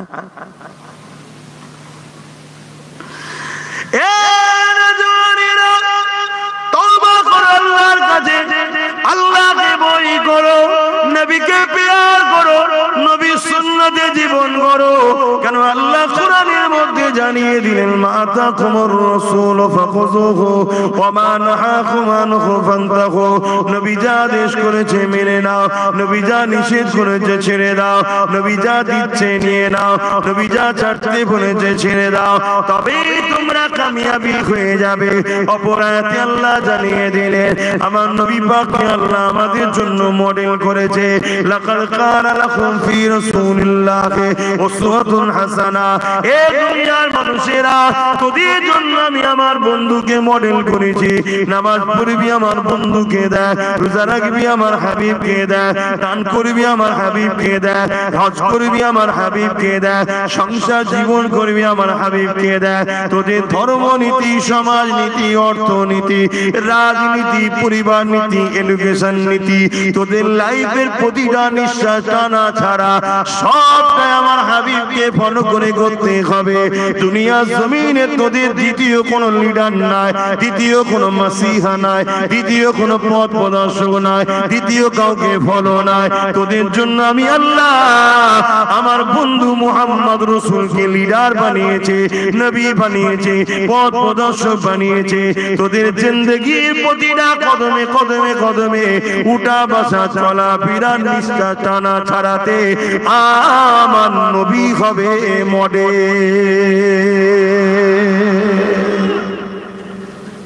আর লক্ষ লক্ষ কোটি কোটি মুরিদ উম্মত নবীর দাবিদার।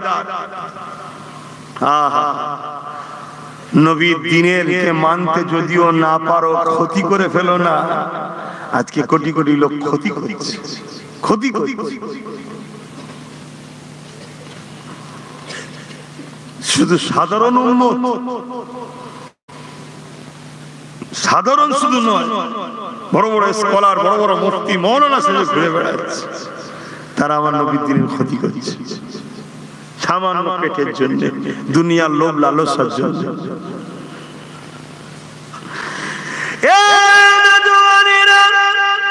আল্লাহ নবীকে আল্লাহ অনুসরণ করেছেন, আমাদের জন্য নবীকে আল্লাহ মডেল করেছেন। উম্মত তোমার আমার নজরে শুধু নবী থাকবে, নবী ছেড়ে দিয়ে চললে বিপদ হবে। যার জন্য আজকে আমরা বিপদগ্রস্ত। সাহাবা হুজুররা নবীকে ধরেছিল, আল্লাহ পাক তো পরীক্ষা নেবে, প্রতিটা পরীক্ষাতে সাহাবা হুজুররা কামিয়াবি হয়েছে। আমার পূর্বে মাওলানা সাহেব বলতেছিল, আমি এসে গেলাম ভাই, বলতে পারলো না, আমি বলে দিই একটুখানি। উমাইয়া হাজরাতে বেলালকে খরিদ করেছিল, কিন্তু উমাইয়া হাজারো চেষ্টা করেছিল হযরতে বেলালকে কি করে ফেরানো যায়। মুহাম্মদ রাসূল থেকে, আল্লাহ থেকে, দিন থেকে অনেক চেষ্টা করেছে। এমন অফার দিয়েছে বেলাল রে, তোকে আজাদ করে দেব, এমন অফার দিয়েছে বেলাল রে, আমাদের হাতে রাজ ক্ষমতা রয়েছে, তোকে কিছু পথ দিয়ে দেব, এমনও লোভ লালসা দিয়েছে। এ বেলাল, তুই হাফসি দেশের কালো কুস্তির মানুষ দেখতে, কিন্তু মনে রাখবি মক্কা সুন্দরী নারীর সঙ্গে তোর নিকাহ হলো, শুধু আল্লাহ ও নবীকে ছেড়ে দে। এ বেলাল, তোর জন্য যা বলবি সেটাই করতে রাজি হব, শুধু একটা প্রস্তাব মেনে নে, আল্লাহ ও নবীকে ছেড়ে দে, দ্বীন ইসলামকে ছেড়ে দে। হাজিরে হাইরে মুসলমান, কি অবস্থা তোমার আমার দেখো। বেলাল এত অফার পাওয়ার পরে সবকিছুকে ঠোকর মেরে দিয়ে মার খেতে খেতে খেতে খেতে জবানে বলেছে আশহাদু আল্লা ইলাহা ইল্লাল্লাহু ওয়া আশহাদু আন্না মুহাম্মাদান আবদুহু ওয়া রাসূলুহু।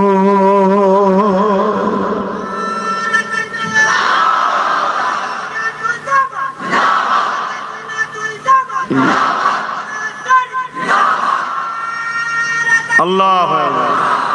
খারাপ লাগে, টাচ করে যাচ্ছে শুধু। আর আজকে আমাদের যদি বলা হয় একটা সামান্য গ্রামের মেম্বার পদ দেবো, ওই মুসলমানটাকে মেরে দে, মেরে দে, নিজের ভাই কি মেরে দে, কলেমা পড়া ভাই, ওর ঘরটা আগুন লাগিয়ে দে, লাগিয়ে দে। অত সব কাজ করিয়ে নেওয়ার পরে 5-6 মাস পরে দেখা যাবে ওকেও লাঠি মেরে সরিয়ে দিয়েছে, ওকেও সরিয়ে দেবে, রাখবে না। কিন্তু আমরা এমন লোভে পড়ে গেলাম। তাই নবী বললেন, আখিরি জবান আমার উম্মত মার খাবার দুটো কারণের মধ্যে একটা কারণ লোভ। লোভ। আরে লড়াই তো হবে, যুগে যুগে হয়েছে, কিন্তু লড়াই যুগে যুগে ইসলাম ও ইসলাম পন্থীরাই কামিয়াবি হয়েছে। জোরে বলুন সুবহানাল্লাহ।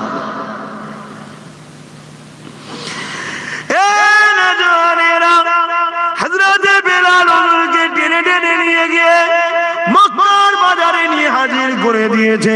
কেননা মক্কার মানুষেরা বাজারে সবাই রয়েছে, সবাই যাতে দেখে মুহাম্মাদের দিকে গেলে, আল্লাহর দিকে গেলে কি শাস্তিটা হয়, কি তাদের উপরে জুলুমটা করা হয়, এই দেখাবার জন্য বেলাল হুজুরকে নিয়ে গিয়ে মক্কার বাজারে জড়ো করেছে।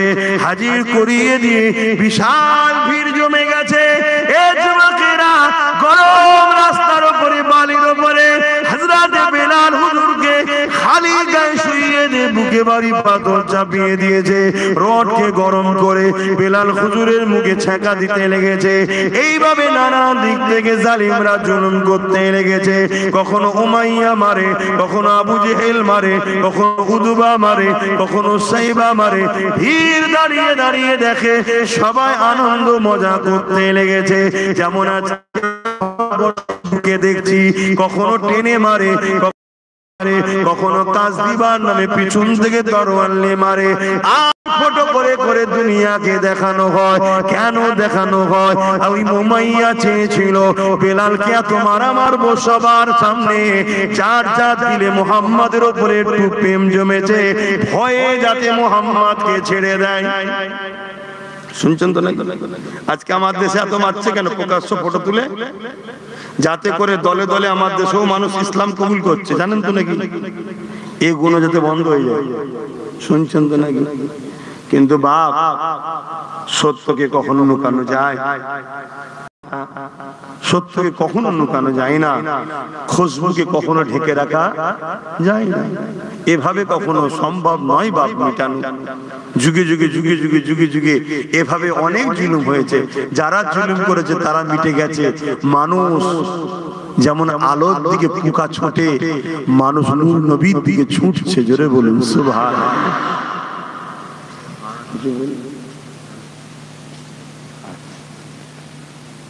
বলবেন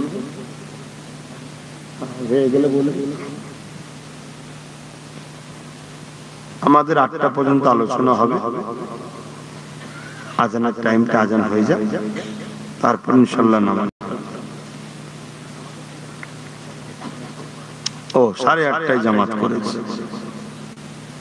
আমার ওই ভাইগুলো বসে গেলে কত ভালো লাগতো দেখতে। বসে যাও না ভাই।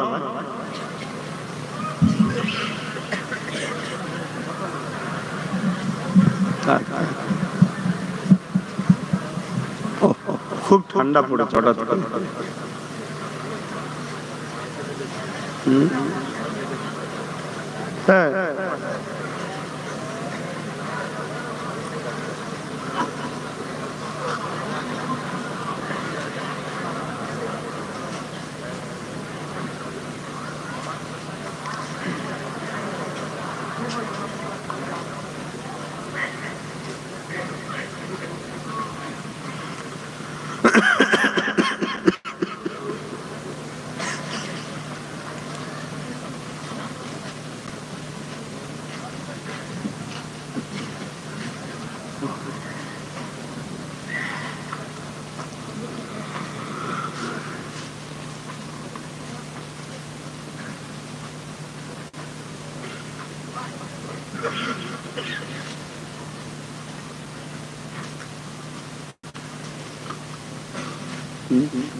হ্যাঁ, दुरूद शरीफ अल्लाहुम्मा सल्ली अला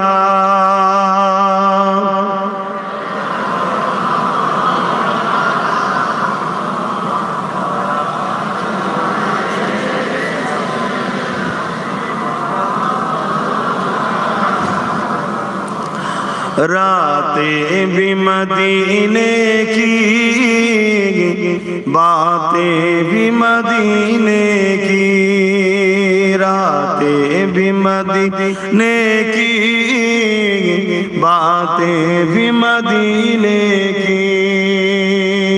जीने में ये जीना है, क्या बात है जीने की।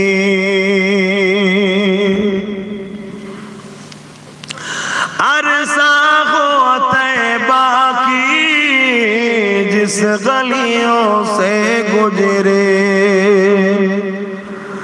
अरसा हो तैबा की जिस गलियों से गुजरे, इस वक्त भी गलियों से खुशबू है पसीने की। आरो जोरे बोलूं सुभान। কবে আমার নবী তাইবার অলিতে গলিতে যে সব জায়গাতে ঘুরেছিল, এখনো সে জায়গায় গেলে আমার নবীর খুশবু পাওয়া যায়। জোরে বলুন সুবহানাল্লাহ। যারা হাজি সাহেব আছেন একটু আমার কথাটা মিলিয়ে দেখুন না, যারা হাজি আছেন আমার কথাটা একটু মিলিয়ে দেখুন। মদিনা শরীফে যাবেন, মক্কা শরীফে যাবেন, তায়েফে যাবেন, এক ধরনের খুশবু পাওয়া যায়। ওই খুশবু আপনি মক্কার দোকানে কেনেন, মদিনা শরীফের দোকানে কেনেন, বা তায়েফে কেনেন, যেখানে কেনেন দেখবেন হ্যাঁ ওরকমই লাগছে, কিন্তু ঘরে এসে যখন মাখবেন আলাদা। কেন?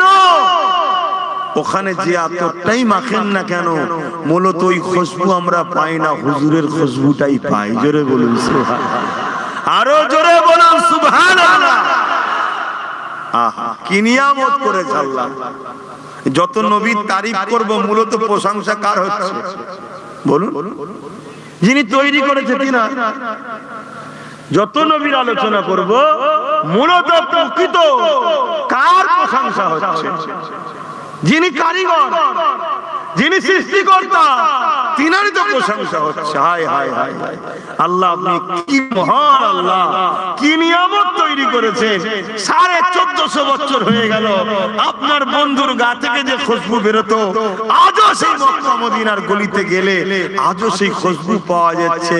মালিক, এটা আপনারই তো সৃষ্টি। জোরে বলুন সুবহানাল্লাহ। তাহলে কারি আল্লাহরই তো কুদরতের কথা হচ্ছে।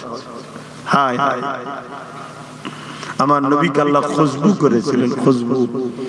আম্মা জান আমেনা হুজুরের রেহেম, পবিত্র রেহেম মুবারকে যখন আমার রাসূলুল্লাহ ছিলেন, আম্মা জান যখন হাম্মাম খানায় যেতেন, গোসলখানায় যেতেন, আর হযরত আব্দুল মুতালিব হুজুর রাসূলুল্লাহর দাদা, আম্মা জান আমেনা হুজুরের শ্বশুর, এবং আব্দুল মুতালিব হুজুরের স্ত্রী আম্মা জান আমেনা হুজুরের শাশুড়ি মা, তিনি বলতেন আমি যখন আমেনা বেরিয়ে যাবার পর গোসলখানায় ঢুকতাম, যেন মনে হচ্ছে কোন আতরের ফ্যাক্টরি গোডাউনে ঢুকেছি। জোরে বলুন সুবহানাল্লাহ।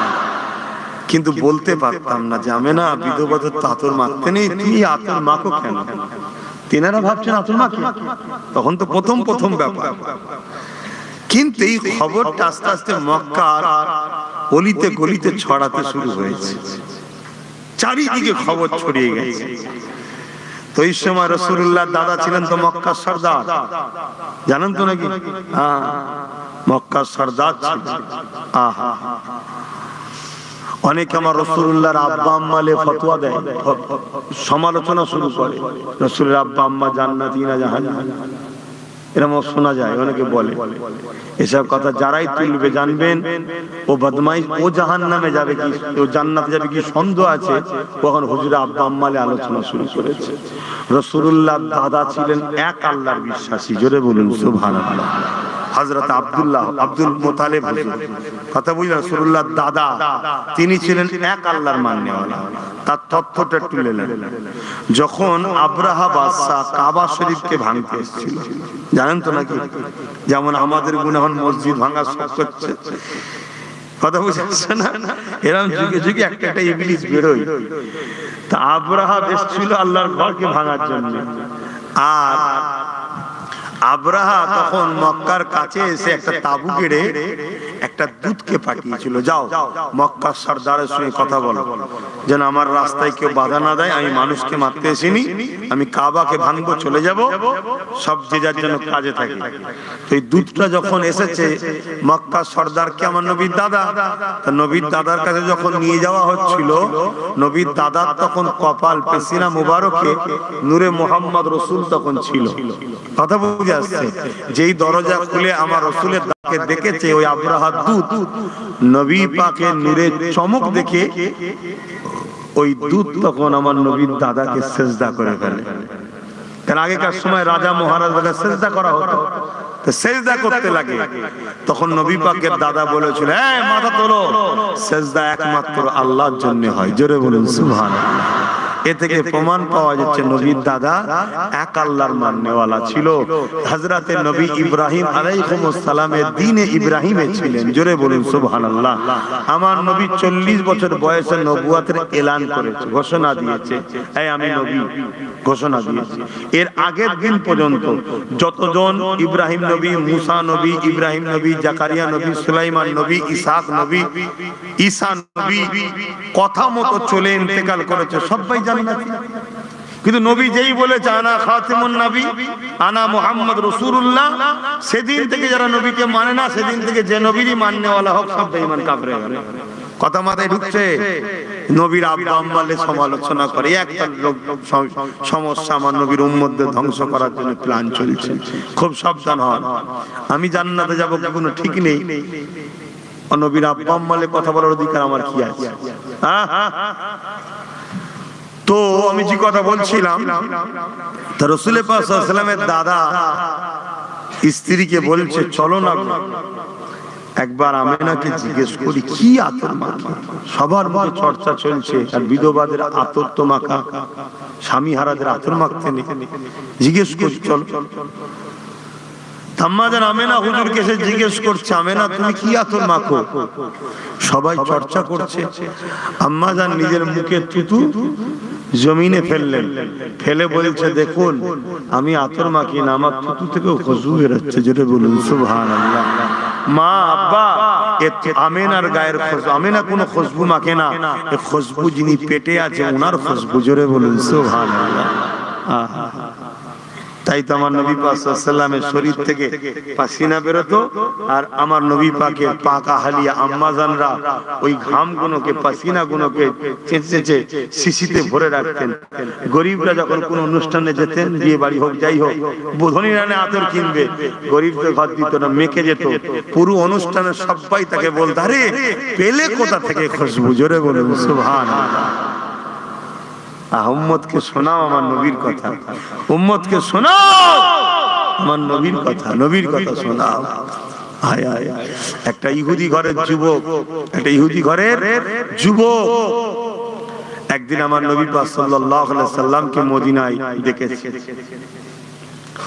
দেখার পরে সে আমার নবী পাক সাল্লাল্লাহু আলাইহি সাল্লামের চেহারা, কথাবার্তা, চাল চলন আমার নবীর দিওয়ানা হয়ে গেছে। জোরে বলুন সুবহানাল্লাহ। সে আমার নবীর কাছে এসেছে, এসে বলছে হুজুর আমি ইহুদি ঘরের ছেলে, আমি আমার বাপ দাদার ধর্মকে ছাড়তে পারবো না, কিন্তু আপনাকে আমার খুব ভালো লাগে, আপনাকে খুব আমার পছন্দ, আমি কি আপনার খেদমতে থাকতে পারি? কিন্তু আমি ইহুদি থাকবো। আল্লাহর নবী মুচকি এসে বললেন যাও, ইজাজত দিলাম। এটা নবীর জন্যই চলে, কথা বুঝে আসছে? নবীর জন্য অনেক কিছু চলে। একজন সাহাবী এসে বলছে হুজুর, একজন ব্যক্তি এসে বলছে আমি ইসলাম কবুল করব, কিন্তু ফজরের নামাজ আর ঈশার নামাজ পড়তে পারবো না, 3 ওয়াক্ত পড়বো।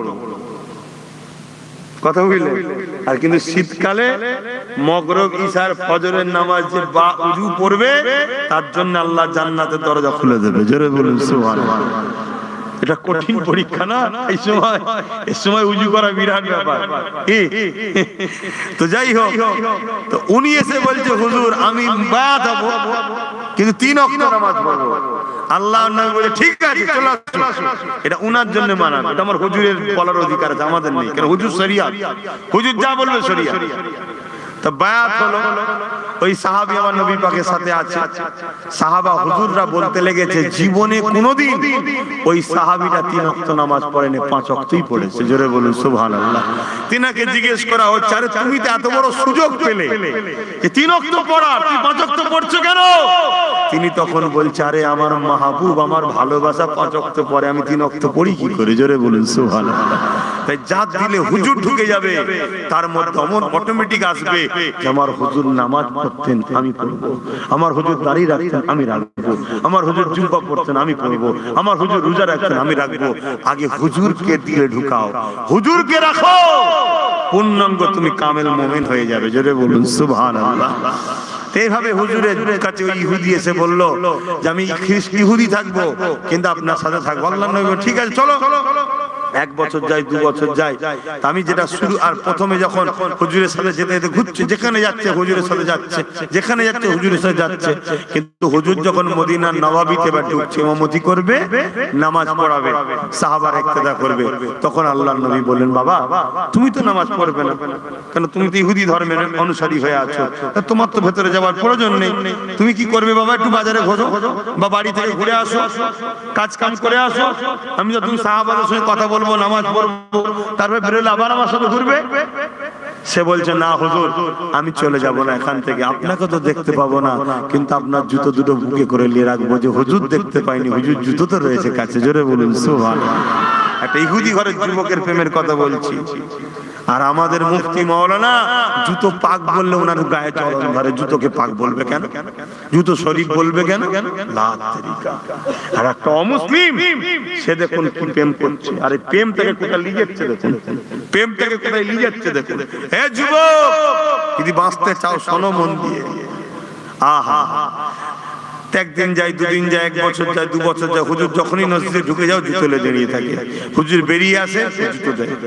একদিন এখন হুজুর নববী শরীফে বেরিয়েছে, জুতো হযরতে বেলাল হুজুর দিচ্ছে। আল্লাহর নবী বলে, বেলাল আমার সেই যুবকটা কোথায় গেল? হুজুর সে অসুস্থ, খুব অসুস্থ, উঠতে পারছে না, হাঁটতে পারছে না। আল্লাহর নবী সঙ্গে সঙ্গে তার ঘরে চলে গেলেন। জোরে বলুন সুবহানাল্লাহ। আদর্শ দেখুন আমার নবীর, তার ঘরে চলে গেলেন। যাওয়ার পরে যুবকের মাথায় হাত দিয়েছে, হাত দিয়ে সঙ্গে সে হাতটা টেনে নিয়েছে, টেনে নিয়ে বলছে, বাবা যুবক, 7 বছর তুমি আমার সাথে ঘুরেছো, কোনোদিন তোমাকে আমি বলেছি এটা করো, ওটা করো, সেটা করো, কিচ্ছু বলেছি? যুবক বলছে, না আপনি কোনোদিন কিচ্ছু বলেন, আমাকে আমার মনে থাকতে দিয়েছেন। হ্যাঁ, ইসলামের নাম, ইসলামের নাম জুলুম করার নাম ইসলাম নয়। কারো বুকে ছুরি ধরে, কারো গলা টিপে ধরে, কারো বুকের উপরে উঠে কাউকে বন্দুক ঠেকিয়ে কোন স্লোগান দিবার নাম ইসলাম নয়, ওটা অন্য ধর্মে হতে পারে। ইসলাম দিল থেকে ভালোবেসে মেনে নেবার নাম ইসলাম। জোরে বলুন সুবহানাল্লাহ। ইসলামের জোর চলে না। তাই আমরা কখনো কাউকে পেলে তার গলায় ছুরি ধরে বা 10-20 জন ঘিরে বলিনি, বল আল্লাহু আকবার, বল আল্লাহু আকবার। যদি কেউ বলায় এইভাবে, ইসলাম বলছে যারা আল্লাহু আকবার বলাবে ওই মুসলমান গুলোর সাথে ইসলামের কোনো সম্পর্ক নেই। শুনছেন তো নাকি? হ্যাঁ, তুমি আল্লাহু আকবার বলো, আল্লাহ মহান, আল্লাহ মহান। তোমার কথা 10 জনের কানে যাচ্ছে, যদি তোমার কথা শুনতে শুনতে কারো দিলে সত্যি যদি হিদায়াত থাকে, সে পরিবর্তন হয়ে যাবে। জোরে বলুন সুবহানাল্লাহ। কিন্তু তুমি কাউকে জোর করে বলবে বল আল্লাহু আকবার, যেমন আজকে আমাদের দেশে হচ্ছে না, মুরব্বি বাপ গুলো দাড়ি ধরে টানছে, যুবক ছেলে মুরব্বি বাপ সমতুল্য ছেলেকে গালে চড় মারছে। হায় রে হায় রে, কি শিক্ষা তোদের, কি কালচার, কি ধর্ম, কি অবস্থা। এরা কেদের গার্জিয়ানরা কি শিক্ষা দিয়েছে? আজকে আমি আপনাদের বলে যাই, ভাই হিসাবে, ছেলে হিসাবে, ধর্মগুরু ঘরের ছেলে হিসাবে বলে যায়, খবরদার কারো কোনো ধর্মের মানুষের উপর জুলুম করবেন না। সে তার ধর্ম করবে, তার প্রেমে সে চলবে। ভুল ঠিক কৈফিয়ত দিবার মালিক একজন, তিনি হলেন আল্লাহ। তুমি তোমারটা করো, তার ধর্মের সঙ্গে মিশতেও হবে না, ধর্মীয় কাজে মানুষের সাথে তো মিশতে হবে সবাইকে, ধর্মীয় কাজে যেতেও হবে না, আর বিরোধীও করতে হবে না। তুমি তোমার টেনে থাকো, তুমি তোমার টেনে থাকো। তোমার আখলাক, ব্যবহার, আদর্শ নবী পাক সাল্লাল্লাহু আলাইহি ওয়াসাল্লামের আদর্শ অনুযায়ী যদি হয়, তোমার সুন্দর ব্যবহার থেকে একদিন তোমার ভাই তোমার সাথে এসে মসজিদে বলবে, আজকে আমি আযান দেব। জোরে বলুন সুবহানাল্লাহ।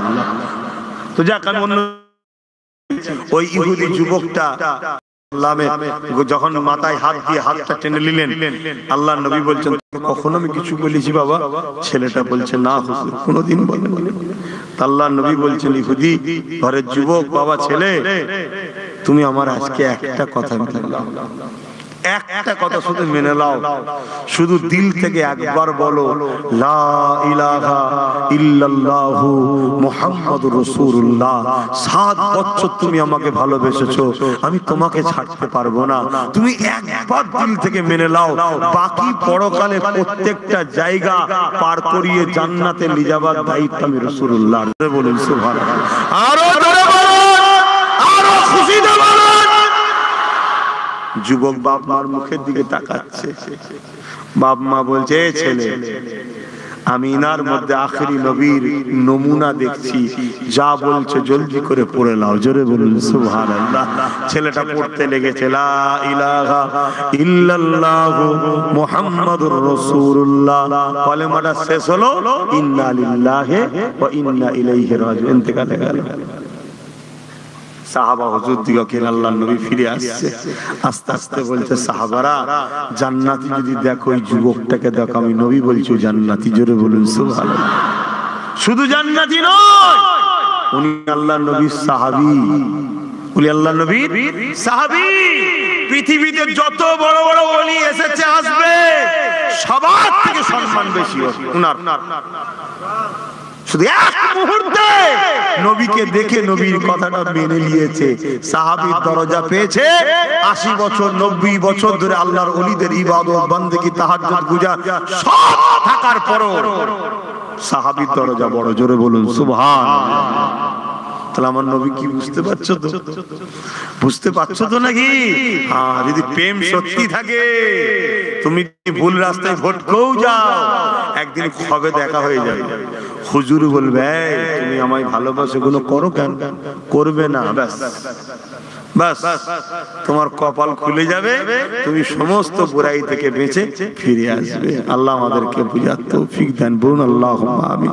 দরুদ শরীফ আল্লাহুম্মা সাল্লি আলা। ঠান্ডা লাগছে, খুব ঠান্ডা।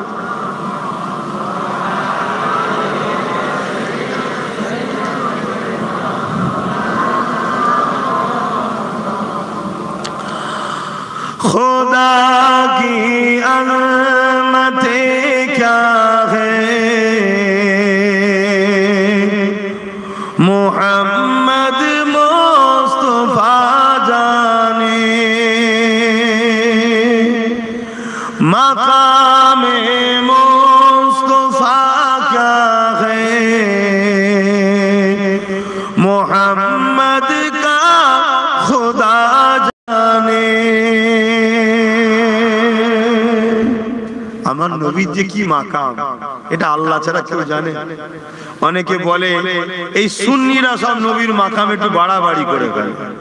আরে বন্ধু, কিসের বাড়াবাড়ি? আমার নবীর তো আল্লাহ কোনো মাকামি লিমিট রাখে। লিমিট আছে নাকি? যেমন আমার দেশ আর একটা বর্ডার আছে, এটা 0 পয়েন্ট, এর বেশি যাওয়া যাবে না। আমার নবীর কোনো মাকামের বর্ডার নেই। শুধু এতটুকু ব্রেনে রাখতে হবে, নবী আল্লাহ নয়। নবী আল্লাহ নয়, নবী হলেন মখলুক, আল্লাহ হলেন সৃষ্টিকর্তা। আল্লাহ সৃষ্টি করেছেন, নবী সৃষ্টি হয়েছেন। আল্লাহ দেন, নবী নেন। আর রুকু সেজদা আল্লাহর জন্য, এটা নবীর জন্য নয়। এখন তো কিছু পীর সাহেব আছে সেজদা লাই। খারাপ নিলেন আমার কথা? নিলে কিছু করার নেই আব্বা, কিচ্ছু করার নেই। না, আমার নবীকেও সেজদা রুকু দেয়া যাবে না। কথা বুঝে আসছে? তাজি বলেন তাজিমি সেজদা, তাজিমি সেজদা আমার নবী হারাম করে দিয়েছে। শুনছেন তো নাকি? তাজিমি সেজদা আমার নবী হারাম। আমার উম্মতের জন্য তাজিমি সেজদা চলবে না। একমাত্র রুকু সেজদা আল্লাহর জন্য, ব্যাস এইটা। আর আমার নবী আল্লাহ নয়, এটাকে মাথায় রেখে যেমন করে খুশি প্রেম করো। পুরো দুনিয়ার লোক যদি সাগরের পানিগুলোকে কালি বানায় আর গাছের ডালপালা নিয়ে কলম বানায়, পৃথিবীর গাছ শেষ হয়ে যাবে, নবীর মাকামের আলোচনা শেষ হবে না। কেন? ওয়ারাফানা যিকরাক। এই যে এতক্ষণ ওয়াজ করছি, এর মধ্যে লক্ষ কোটি মিলিয়ন বিলিয়ন যে আল্লাহ মাকাম বাড়িয়ে দিয়েছে আমার নবীর, সেটাই তো আমি জানি না। প্রতিটা মুহূর্তে আল্লাহ মাকাম বাড়াচ্ছে নবী। বুখারী খুলুন, দেখুন ইমাম বুখারী কি বলছে। खुदा की अज़मतें क्या है, मोहम्मद मुस्तफा जाने, मकामे मुस्तफा क्या है, मोहम्मद का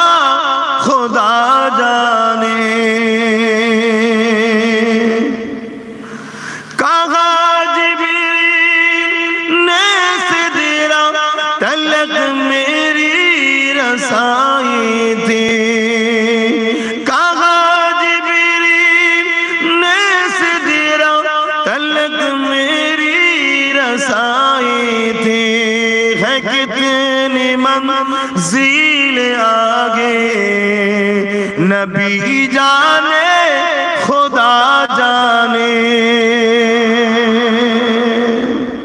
सिदरातुल मुंतहा के जिब्रील আটকে গেছে। चलो दुनिया के প্রতিটা জায়গায় जिब्रील तू मेरे साथ थे, पहले आसमान जिब्रील तू मेरे साथ थे, दूसरा आसमान मेरे साथ थे, सब तुम्हारा आसमान तू मेरे साथ थे, सिदरातुल मुंतहा में आके क्यों रुक गए? जिब्रील ने कहने लगा या रसूल अल्लाह, इससे आगे अगर एक कदम भी आगे गए, आगे एक नूर है, आगे नूर है, उस नूर की तजल्ली से मैं जिब्रील भी जल जाएंगे। बोलिए सुभान अल्लाह। माता की जुबूस से ऐ जिब्रील तू भी तो नूर है, तो या रसूल अल्लाह आगे जो नूर है उस नूर की तजल्ली को सहने के लिए खुदा ने एक ही नूर बनाया जो नूर मोहम्मद रसूल है। बोलिए सुभान अल्लाह। সেখানে গিয়ে জিবরিল দাঁড়িয়ে গেল, আমার নবী কিন্তু যাচ্ছে। তখন জিবরিল বলছে এখান থেকে আগে কি কি আছে নবী জানে আর আল্লাহ জানে, আমি জিবরিলও জানি না। জোরে বলুন সুবহানাল্লাহ। এখন অনেকে বলে জিবরিল নাকি আমার নবীর শিক্ষক ছিল, বলুন নাউজুবিল্লাহ। জিবরিল আমার নবীর শিক্ষক নয়, আমার নবী হলো জিবরিলের নবী। জোরে বলুন সুবহানাল্লাহ। আমরা যেমন নবীর উম্মত, জিবরিলও আমার নবীর উম্মত। জোরে বলুন সুবহানাল্লাহ। এবং সুন্নি উম্মত। কথা বুঝে আসছে তো? বড় মহব্বত করে, বড় মহব্বত করে। তো যাক ওদিকে আমি চলে যাচ্ছি,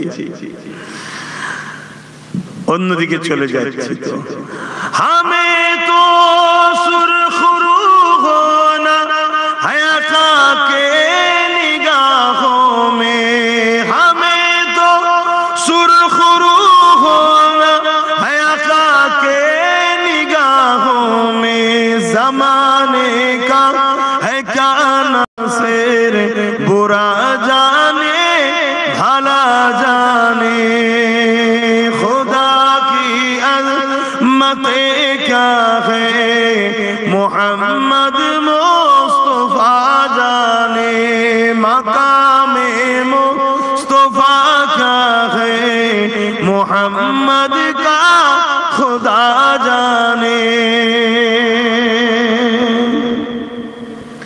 मदीने हाजरी के मांगते रहना दुआ यारो,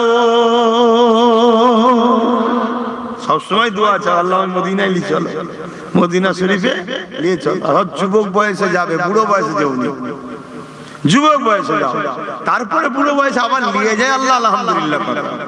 কিন্তু যুবক বয়সে ঘুরে আসো, না হয় কোটি কোটি লোক হয়, বুড়ো বয়সে গিয়ে ধাক্কা খেয়ে হোটেলে গিয়ে শুয়ে থাকতে হবে, বেরোতে পারবেন না। জন বয়সে ঘুরে আসো।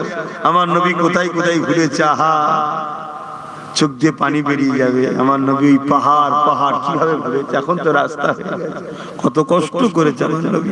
আর আমার নবীর জন্য আমার নবীর পাক আহলিয়া আমাদের আম্মা জান খাদিজাতুল কুবরা হুজুর ওই পাহাড়ে খাবার নিয়ে যেত, কত কষ্ট বলো তো। আজকে সহজে ইসলাম পেয়েছি, নবীর উপরে দরদ নেই, ইসলামের উপর দরদ নেই, বেঈমান কাফের অত্যাচারীদের পিছনে ঘুরে বেড়াচ্ছে।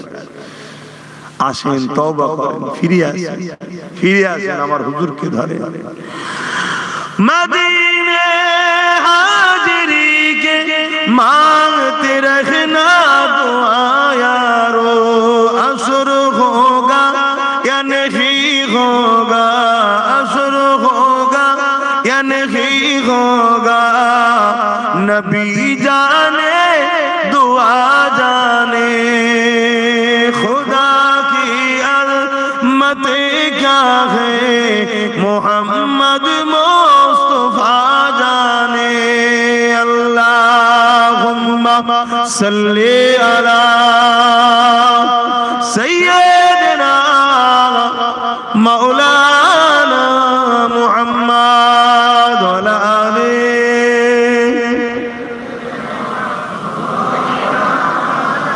আল্লাহ। আমার আব্বা জানেরা, ভাইরা, মায়েরা, বোনেরা, তাম পৃথিবী জুড়ে ষড়যন্ত্র চলছে আমাদেরকে মিটিয়ে দিবার, তাম পৃথিবী জুড়ে। আর তারা এই ষড়যন্ত্র করতে গিয়ে বারবার বারবার এই নাটক নতুন নয়, এর আগেও ষড়যন্ত্র হয়েছিল। চিঙ্গিস খান করেছে, হালাকু খান করেছে, যুগে যুগে এইভাবে অত্যাচার হয়ে আসছে। আমার দেশে হতভাগা আকবর ছিল, কোরআনের বিরুদ্ধে আমাদেরকে নিয়ে যাবার জন্য দ্বীনে ইলাহি নামে কিতাব বার করেছিল। কিন্তু মনে রাখবেন, এই ষড়যন্ত্রকারীরা যুগে যুগে আমাদেরকে মিটাবার জন্য তারা বোম দিয়ে, গুলি দিয়ে, বন্দুক দিয়ে, কেস দিয়ে, খুন করে আমাদেরকে মিটাতে তারা পারেনি। চিঙ্গিস খান 1 কোটির উপরে মুসলমানকে মেরেছে, কয়েক লক্ষ আলেমকে মেরেছে। চিঙ্গিস খান মিটে গেছে, আজও জমিনে 250 কোটির উপরে ইসলামের মান্যওয়ালা লোক রয়েছে। জোরে বলুন সুবহানাল্লাহ, আরো জোরে বলুন সুবহানাল্লাহ। তাই আমাদেরকে কোনো ভাবে মিটানো যায় না। তাই আজ হতভাগা আকবরও চেয়েছিল মিটাবার, কিন্তু আকবর থেকে সুরেদেরকে মিটানো সম্ভব নয়। এদেরকে মিটাতে গেলে নকল ইসলাম দিতে হবে, অরিজিনাল ইসলাম থেকে সরাতে হবে। তো নকল ইসলাম দেবে কি করে? তাই আকবর বড় প্ল্যান করে তৎকালীন সময় এক শ্রেণীর লুবি দুনিয়াদার মুফতি, দুনিয়াদার পীর সাহেব, দুনিয়াদার বক্তা, দুনিয়াদার মাওলানাদের ঘরে কোটি কোটি টাকা দিয়ে তৎকালীন সময় যে সব মুদ্রা ছিল, স্বর্ণ মুদ্রা, সেই দিয়ে খরিদ করে কিনেছিল। আর তাদের দ্বারা নকল ইসলামের প্রতিষ্ঠিত শুরু করেছিল। কিন্তু মর্দে মুজাহিদ, আল্লাহ নবীর পাগল, নবী বংশের আওলাদ হযরতে মুজাদ্দিদ আল-ফিসানি দাঁড়িয়ে গেলেন হতভাগা আকবরের বিরুদ্ধে। বিরাট বড় লড়াই হয়েছিল। সেই লড়াইয়ে মুজাদ্দিদ আল-ফিসানির পক্ষে কোটি কত আলেম উলামা, মুফতি, মাওলানা ছিল। আর সব আকবরের দিকে, কেন আকবরের হাতে বোম ছিল, বন্দুক ছিল, সেনা ছিল, পুলিশ ছিল, আর মুফতি মাওলানা সব আকবরের দিকে। কিন্তু আমার আল্লাহ মুজাদ্দিদ আল-ফিসানির দিকে ছিল। জোরে বলুন সুবহানাল্লাহ। তাই কামিয়াবি কার হয়েছিল মনে হয়? জয় কার হয়েছিল মনে হয়? কথা বলছে না তো? হ্যাঁ, আল্লাহ যার দিকে তার দিকেই তো জয় হবে নাকি? না আকবরের বোম বন্দুক গুলিকের কাছে আল্লাহ হেরে যাবে? নাউযুবিল্লাহ মিন যালিক, লা হাওলা ওয়ালা কুওয়াতা ইল্লা বিল্লাহিল আলিয়্যিল আযীম। পৃথিবীর রাজাকে খোঁড়া মশা দিয়ে আল্লাহ মেরেছে, মেরে প্রমাণ করে দিয়েছে আমি তোদের আওকাত এতটুকু, তোদের আওকাত পৃথিবীর রাজা হতে পারিস, আমার খোঁড়া মশার কাছেও কিছু নাই। তোরা কথা শুনছেন তো? তো ভাইরা আমার, ঘাবড়াবার কিছু নেই, ঘাবড়াবার কিছু নেই। আমার আল্লাহ বিশাল তুফান পাঠালেন। ওই তুফানে হতভাগা আকবর এবং তার পক্ষে যত মোল্লা মুলি সাহেব ছিল সব জাহান্নামে পাঠিয়ে দিয়েছে। আল্লাহ মুজাদ্দিদ আল-ফিসানিকে আজও জিন্দা রেখেছে। কোটি কোটি লোক তার কাছে যায়, আকবরের কাছে কেউ যায় না। জোরে বলুন সুবহানাল্লাহ। তো ভাইরা আমার, আমি বুঝাতে চাইছি এটাই, পৃথিবী আমাদেরকে বারবার মিটাতে চেয়েছে, কিন্তু তারা রিসার্চ করে দেখেছে এদেরকে মিটানো যায় না। কেন কেন মিটানো যায় না? রাজ ক্ষমতা আমাদের হাতে, প্রশাসন আমাদের হাতে, কোর্ট কাছারি আমাদের হাতে, বোম বন্দুক আমাদের হাতে, পরমাণু শক্তি আমাদের হাতে, সুপার পাওয়ার আমাদের হাতে। তাও প্যালেস্টাইনবাসীকে মিটানো যাচ্ছে না কেন? রিসার্চ করে দেখছে, রিসার্চ করে দেখছে এদের হৃদয়ে একটা পাওয়ার আছে। ওই পাওয়ারের কাছে পারমাণবিক বোমাও কিছু নয়। জোরে বলুন সুবহানাল্লাহ। ওই পাওয়ারটার নাম হলো সবুজ গম্বুজওয়ালাকে ভালোবাসা। জোরে বলুন সুবহানাল্লাহ। ওই পাওয়ারটার নাম হলো সবুজ গম্বুজওয়ালাকে আদব করা। জোরে বলুন সুবহানাল্লাহ। তাহলে আদব ও প্রেম যাদের হৃদয়ে আছে তাদেরকে মিটানো সম্ভব নয়। আজও পৃথিবী জুড়ে কোটি কোটি ডলার টাকা খরচ করে মুনাফিক বক্তা, মুনাফিক মাওলানা, মুনাফিক পীর সাহেব, মুনাফিক পীরজাদা, মুনাফিক মুফতি, মুনাফিক আলেম, মুনাফিক তাফসীরকারক, মুনাফিক মুহাদ্দিস সাহেব, মুনাফিক সব সমাজের মধ্যে ভরে দিচ্ছে। তারা ঘুরিয়ে ফিরিয়ে চিনবেন কি করে? আমার নবীকে খাটো করবে, ওলি আউলিয়াদের পিছনে লেগে থাকবে। তাই শুনছেন তো নাকি? এটাকে মাথায় নিয়ে রাখেন। এই নমুনাটুকু নিয়ে রাখে। কেন দাঁড়িয়ে আবু বকর সিদ্দিক ছিল আর আব্দুল্লাহ ইবনে উবায়ের ছিল। নামাজ আবু বকর সিদ্দিকের ছিল, আব্দুল্লাহ ইবনে উবায়ের ছিল। রোজা আবু বকর সিদ্দিকের ছিল, আব্দুল্লাহ ইবনে উবায়ের ছিল। হজ সিদ্দিক আকবর করেছে নবীর সাথে, আব্দুল্লাহ ইবনে উবায়ও করেছে নবীর সাথে। আবু বকর সিদ্দিক নবীর সাথে জিহাদে গেছে, আব্দুল্লাহ ইবনে উবায়ও গেছে। আবু বকর সিদ্দিক দান করেছে, আব্দুল্লাহ ইবনে উবায়ও করেছে। অথচ সিদ্দিক আকবর দুনিয়া থেকে জান্নাতের সার্টিফিকেট পেয়েছে আর আব্দুল্লাহ ইবনে উবাই জাহান্নামের খবর পেয়েছে। কারণ কি? আবু বকর সিদ্দিকের যা আছে আব্দুল্লাহ ইবনে উবাইয়ের যা ছিল আবু বকর সিদ্দিকেরও তাই ছিল, কিন্তু আবু বকর সিদ্দিকের যা আছে আব্দুল্লাহ ইবনে উবাইয়ের তা ছিল না।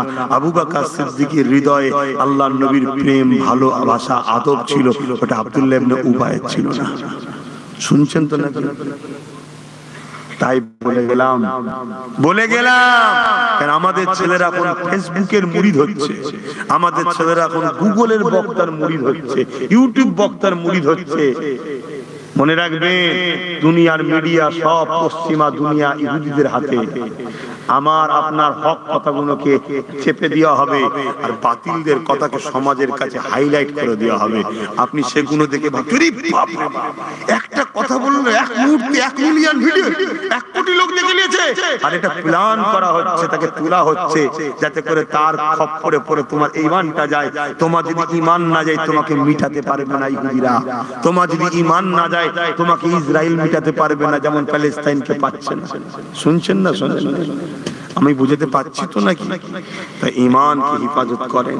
আপনাদের বাপ দাদা নানা নানি আত্মীয় স্বজন সব মুজাদ্দিদ জামান দাদা হুজুরের সিলসিলার অনুসারী, দাদা হুজুরকে মজবুত করে ধরবেন।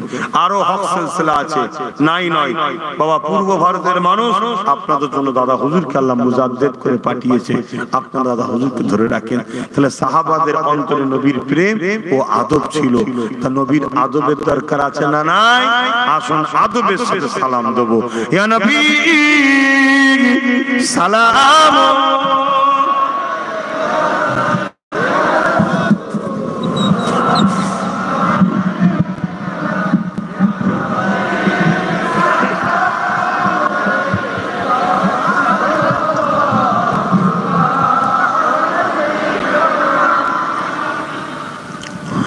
আল্লাহু আকবার। এই দাঁড়ানো নিয়ে সমাজে ইখতিলাফ আছে না নাই? একটু সারা দেবেন।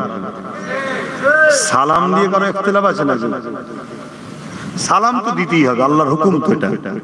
কোরআনে আল্লাহ বলেছেন সাল্লু, দরুদ পড়ো, ওয়া সাল্লিমু, সালাম দাও। তো সালাম তো দিতে হবে, এটা কোরআনের হুকুম। কিন্তু দাঁড়ানোলে আমাদের মধ্যে একটা ইখতিলাফ দেখা যায় মুসলমানদের মধ্যে, তাই তো নাকি?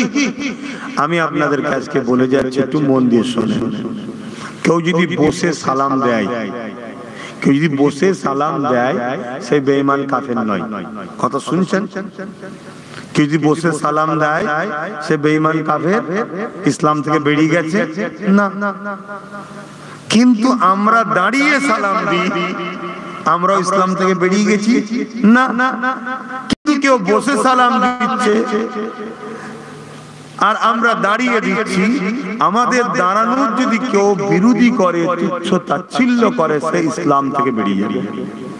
কিছু কথা বুঝতে পারলেন? কেন? এটা প্রেমের ব্যাপার, এটা প্রেমের ব্যাপার, আদবের ব্যাপার। প্রেম আদবের জোর চলে না, ওটা তার ভক্তি রুচির উপর নির্ভর। কেউ যদি মনে করে আমার বসে দিয়াটা প্রেম, তা দে না বাবা। কিন্তু আমাদের বিশ্বাস দাঁড়িয়ে দিয়াটা প্রেম, আদব, তাই আমরা দাঁড়িয়ে দিই। কেন দিই? আল্লাহ কোরআনের মধ্যে জানিয়েছে দাঁড়াবার কথা। জোরে বলুন সুবহানাল্লাহ। আল্লাহ বললেন সাল্লু, শুধু এতটুকু বলেছে দরুদ পড়ো। কেন? দরুদ পড়লে নেকি হয়, আমরা বসে বসে দরুদ পড়ি। কিন্তু সালামের বেলা আল্লাহ বলেছে সাল্লিমু, সালাম দাও, তাসলিমা।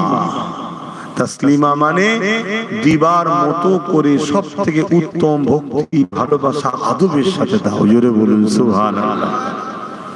হাদিস পাকের মধ্যে আছে আমার নবী পাক সাল্লাল্লাহু আলাইহি ওয়াসাল্লামের সাহাবারা নবী পাককে দাঁড়িয়ে দাঁড়িয়ে সালাম দিতেন। জোরে বলুন সুবহানাল্লাহ। আমরা কেন দাঁড়িয়ে দেব না? দরুদ পড়লে নেকি হয়, নেকি তো বসে লিয়া যায়, তো খাতায় লেখা হবে। আর আমার নবী পাককে যখন আমরা সালাম দেব, আল্লাহ নবী সালামের জবাব দেবে, আমরা কি বসে নেব? এ উম্মত, বিবেক কি বলছে বলো, বলো বিবেক কি বলছে? যদি এরপরও কারো বিবেক বলে যে বসে নেবো, তাহলে আমাদের বিবেক বলতে দাঁড়িয়ে নেব, তাই আমরা দাঁড়িয়ে নিই। এলিয়ে কিন্তু দলাদলি করা উচিত হবে না, কারণ বিশ্ব জুড়ে কি ষড়যন্ত্র চলছে একটু মাথায় রাখা দরকার। কথা মাথায় ঢুকছে না? ঢোকে। অতএব সেই জায়গায় আমরা যেটা করছি এটা সুন্নতে সাহাবা, জোরে বলুন সুবহানাল্লাহ। দাঁড়ানো সাহাবা হুজুরদের সুন্নাত এবং নবী পাকের কলিজার টুকরি খাতুনে জান্নাত ফাতেমা জাহরা রাদিয়াল্লাহু তাআলা আনহা, জান্নাতি নারীদের সরদারিনী, তিনিও আব্বাকে সালাম দিতেন দাঁড়িয়ে দাঁড়িয়ে দাঁড়িয়ে দাঁড়িয়ে, জোরে বলুন সুবহানাল্লাহ। এখন তো দুনিয়া হাতের মুঠোয়, দুনিয়া হাতের মুঠোয়। কি বলে, গুগলে সার্চ করলে লাইভ মদিনা মারুন, বাবু সালাম বলে দরজা, যারা হাজি আছে জানে, ওখান থেকে যখন ঢোকে, আপনি হজ করেছেন? হাজি সাহেব তার কি আছে? হজ করেছে কে কে? আপনি করেছেন? বলবেন যেটা জাহিরি ইবাদত, লজ্জার কিছু নয়, বাতিনি নয়। উনিও করেছে। বাতিনি ইবাদত নয়, এটা জাহিরি ইবাদত। বাতিনি ইবাদত তসবিহ পড়া, গোপনে গোপনে পড়তে হয়। এখন তো বাজারে তসবিহ নিয়ে ঘুরছে যাতে পীর পীর ভাব লাগে। কথা বুঝে আসছে? ওটা গোপনে পড়ার জন্য। তার জাহিরি ইবাদত হজ করা। এই দুনিয়ার মানুষকে জানিয়ে যেতে হবে, আল্লাহর ঘরে আল্লাহ আমাকে ডেকেছে, নবীর দরবারে যাচ্ছি, হুজুর ডেকেছে, কোনো অসুবিধা নেই। তো যাক, আমি অধম গুনাহগারকে, গোলামকে আমার নবীর কদমের গোড়ায়, আল্লাহ তার ঘরের দরজার গোড়ায় আল্লাহ দাঁড় করিয়েছে, আলহামদুলিল্লাহ। এটা আমার কোনো কৃতিত্ব নয়, আল্লাহ ইহসান করেছে। তা আমার নবীর দরবারে বাবু সালাম বলে একটা গেট আছে, তাই তো আছে? আছে। ওই গেট দিয়ে লক্ষ লক্ষ কোটি কোটি লোক সারা বছরে ঢুকছে, সব বসে বসে সালাম দিচ্ছে নাকি? হ্যাঁ, সব দাঁড়িয়ে দাঁড়িয়ে সালাম, মানে বসলেই একদম রেডি হয়ে আছে পুলিশে। কথা বুঝে আসছে? একদম সঙ্গে সঙ্গে হাজি খালাস খালাস করবে, বার করে দেবে একদম পুরো। তো যাক, কিন্তু এর পরেও বলে যাচ্ছি, কেউ যদি বসে দেয় তাদের সঙ্গে আমাদের ঝগড়া করব না, কিন্তু আমাদের দাঁড়ানো কেউ সমালোচনা করলে অবশ্যই বলতে বাধ্য সে গুস্তাখে রাসূল, সে ইসলাম থেকে বেরিয়ে গেছে, ঈমান থেকে শেষ হয়ে গেছে। কথা মাথায় থাকবে। আসুন, ইয়া নবী সালাম, ইয়া রাসূল সালাম, ইয়া হাবিব সালাম,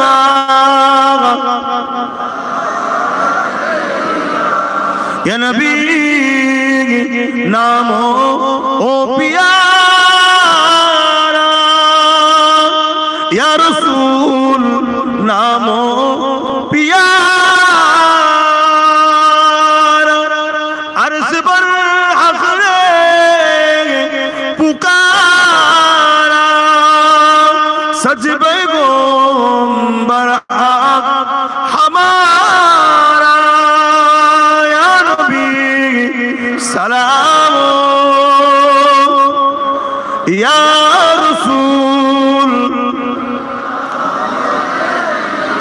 या हबीब,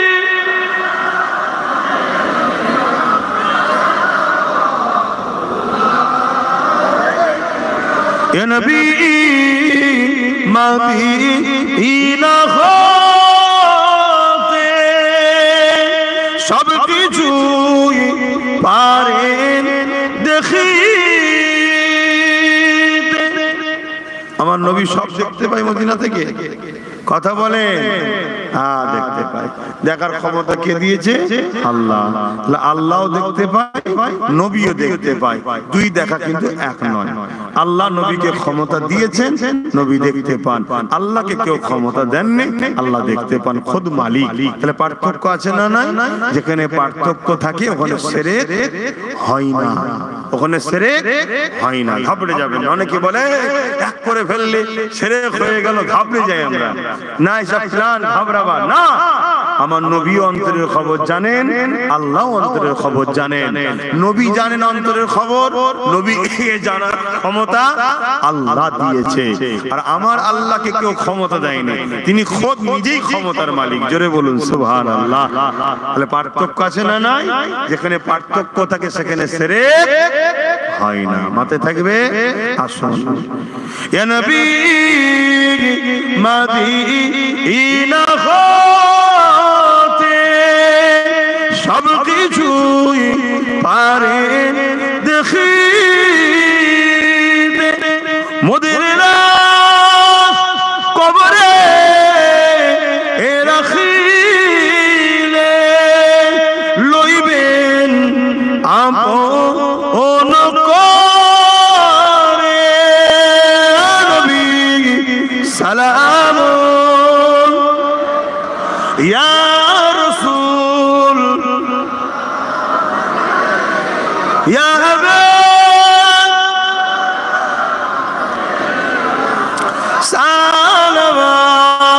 সালাওয়াতুল্লাহ। সকলে বসুন, দোয়া হবে।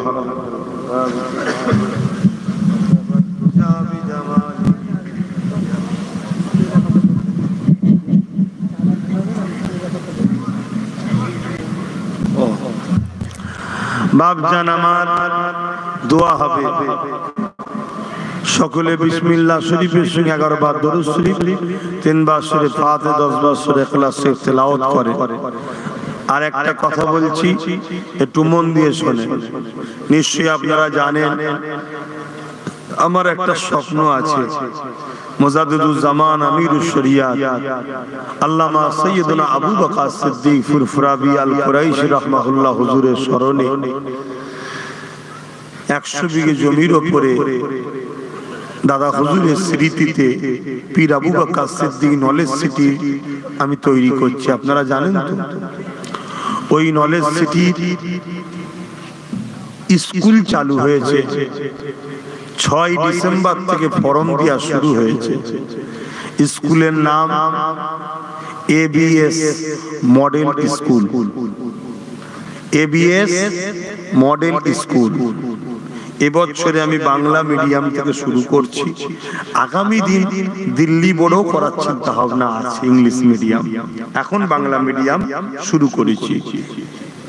তাই আপনাদের সবাইকে বলবো, আপনারা আপনাদের মূল্যবান সম্পদ, আপনাদের ভবিষ্যৎ বাচ্চাগুলোকে ধর্মীয় শিক্ষা প্রয়োজন যেমন আছে, দুনিয়াতেও ডাক্তার, উকিল, জজ, ডিএম বিভিন্ন জায়গায় আমাদের ছেলেদেরকে পৌঁছাবার জন্য জেনারেল লাইনের শিক্ষারও দরকার আছে। তাই আপনারা এই এবিএস মডেল স্কুলে যদি আপনাদের বাচ্চাদেরকে ভর্তি করতে ইচ্ছুক হন, 4 থেকে 7 পর্যন্ত ক্লাস চালু হচ্ছে। 4 থেকে 7 ফর্ম দেওয়া শুরু হয়েছে। আপনারা ফর্ম সংগ্রহ করুন, ফর্ম নিন, নিয়ে ছেলেদেরকে ভর্তি করুন। কথা বুঝে আসছে? হোস্টেল সিস্টেমও আছে, থাকার সুব্যবস্থা, খাওয়ার সুব্যবস্থা, চিকিৎসার সুব্যবস্থা। কারণ আপনার জানের টুকুর আপনি দেবেন, ঠিক না? দরকার হয় গিয়ে দেখবেন। কথা বুঝে আসছে? এবং উন্নত মানের মডেল স্কুল, শিক্ষার সুব্যবস্থা দিয়ে আমরা চাইছি আমারই আপনজন আপনারা, আপনাদের সন্তানরা যাতে ভালো শিক্ষা পেয়ে ভালো জায়গায় পৌঁছায়, এই চিন্তাধারা রেখে এই স্কুলকে ইনশাআল্লাহ 7ই ডিসেম্বর থেকে ফর্ম দেওয়া শুরু হয়ে গেছে। 28 তারিখ ডিসেম্বরের মধ্যে ফর্ম জমা দিতে হবে। 1 জানুয়ারি ওই বাচ্চাগুলো নিয়ে একটা টেস্ট হবে, অ্যাডমিশন টেস্ট। পর্যন্ত সবাই অ্যাডমিশন টেস্ট হবে। আর 6 জানুয়ারি থেকে স্কুলে ভর্তি শুরু হবে। আপনারা যদি ছেলেদেরকে ভর্তি করতে ইচ্ছুক হন, যোগাযোগ করে ভর্তি করবেন। কথা বুঝে আসছে? এখন আরেকটা কথা, সেটা হলো এই মাহফিলটায় আসলাম, দুটো আলোচনা করলাম, কথা বললাম। এটা আপনারা খুশি হলেন না বেজার হলেন? কাউকে কষ্ট দিলাম না?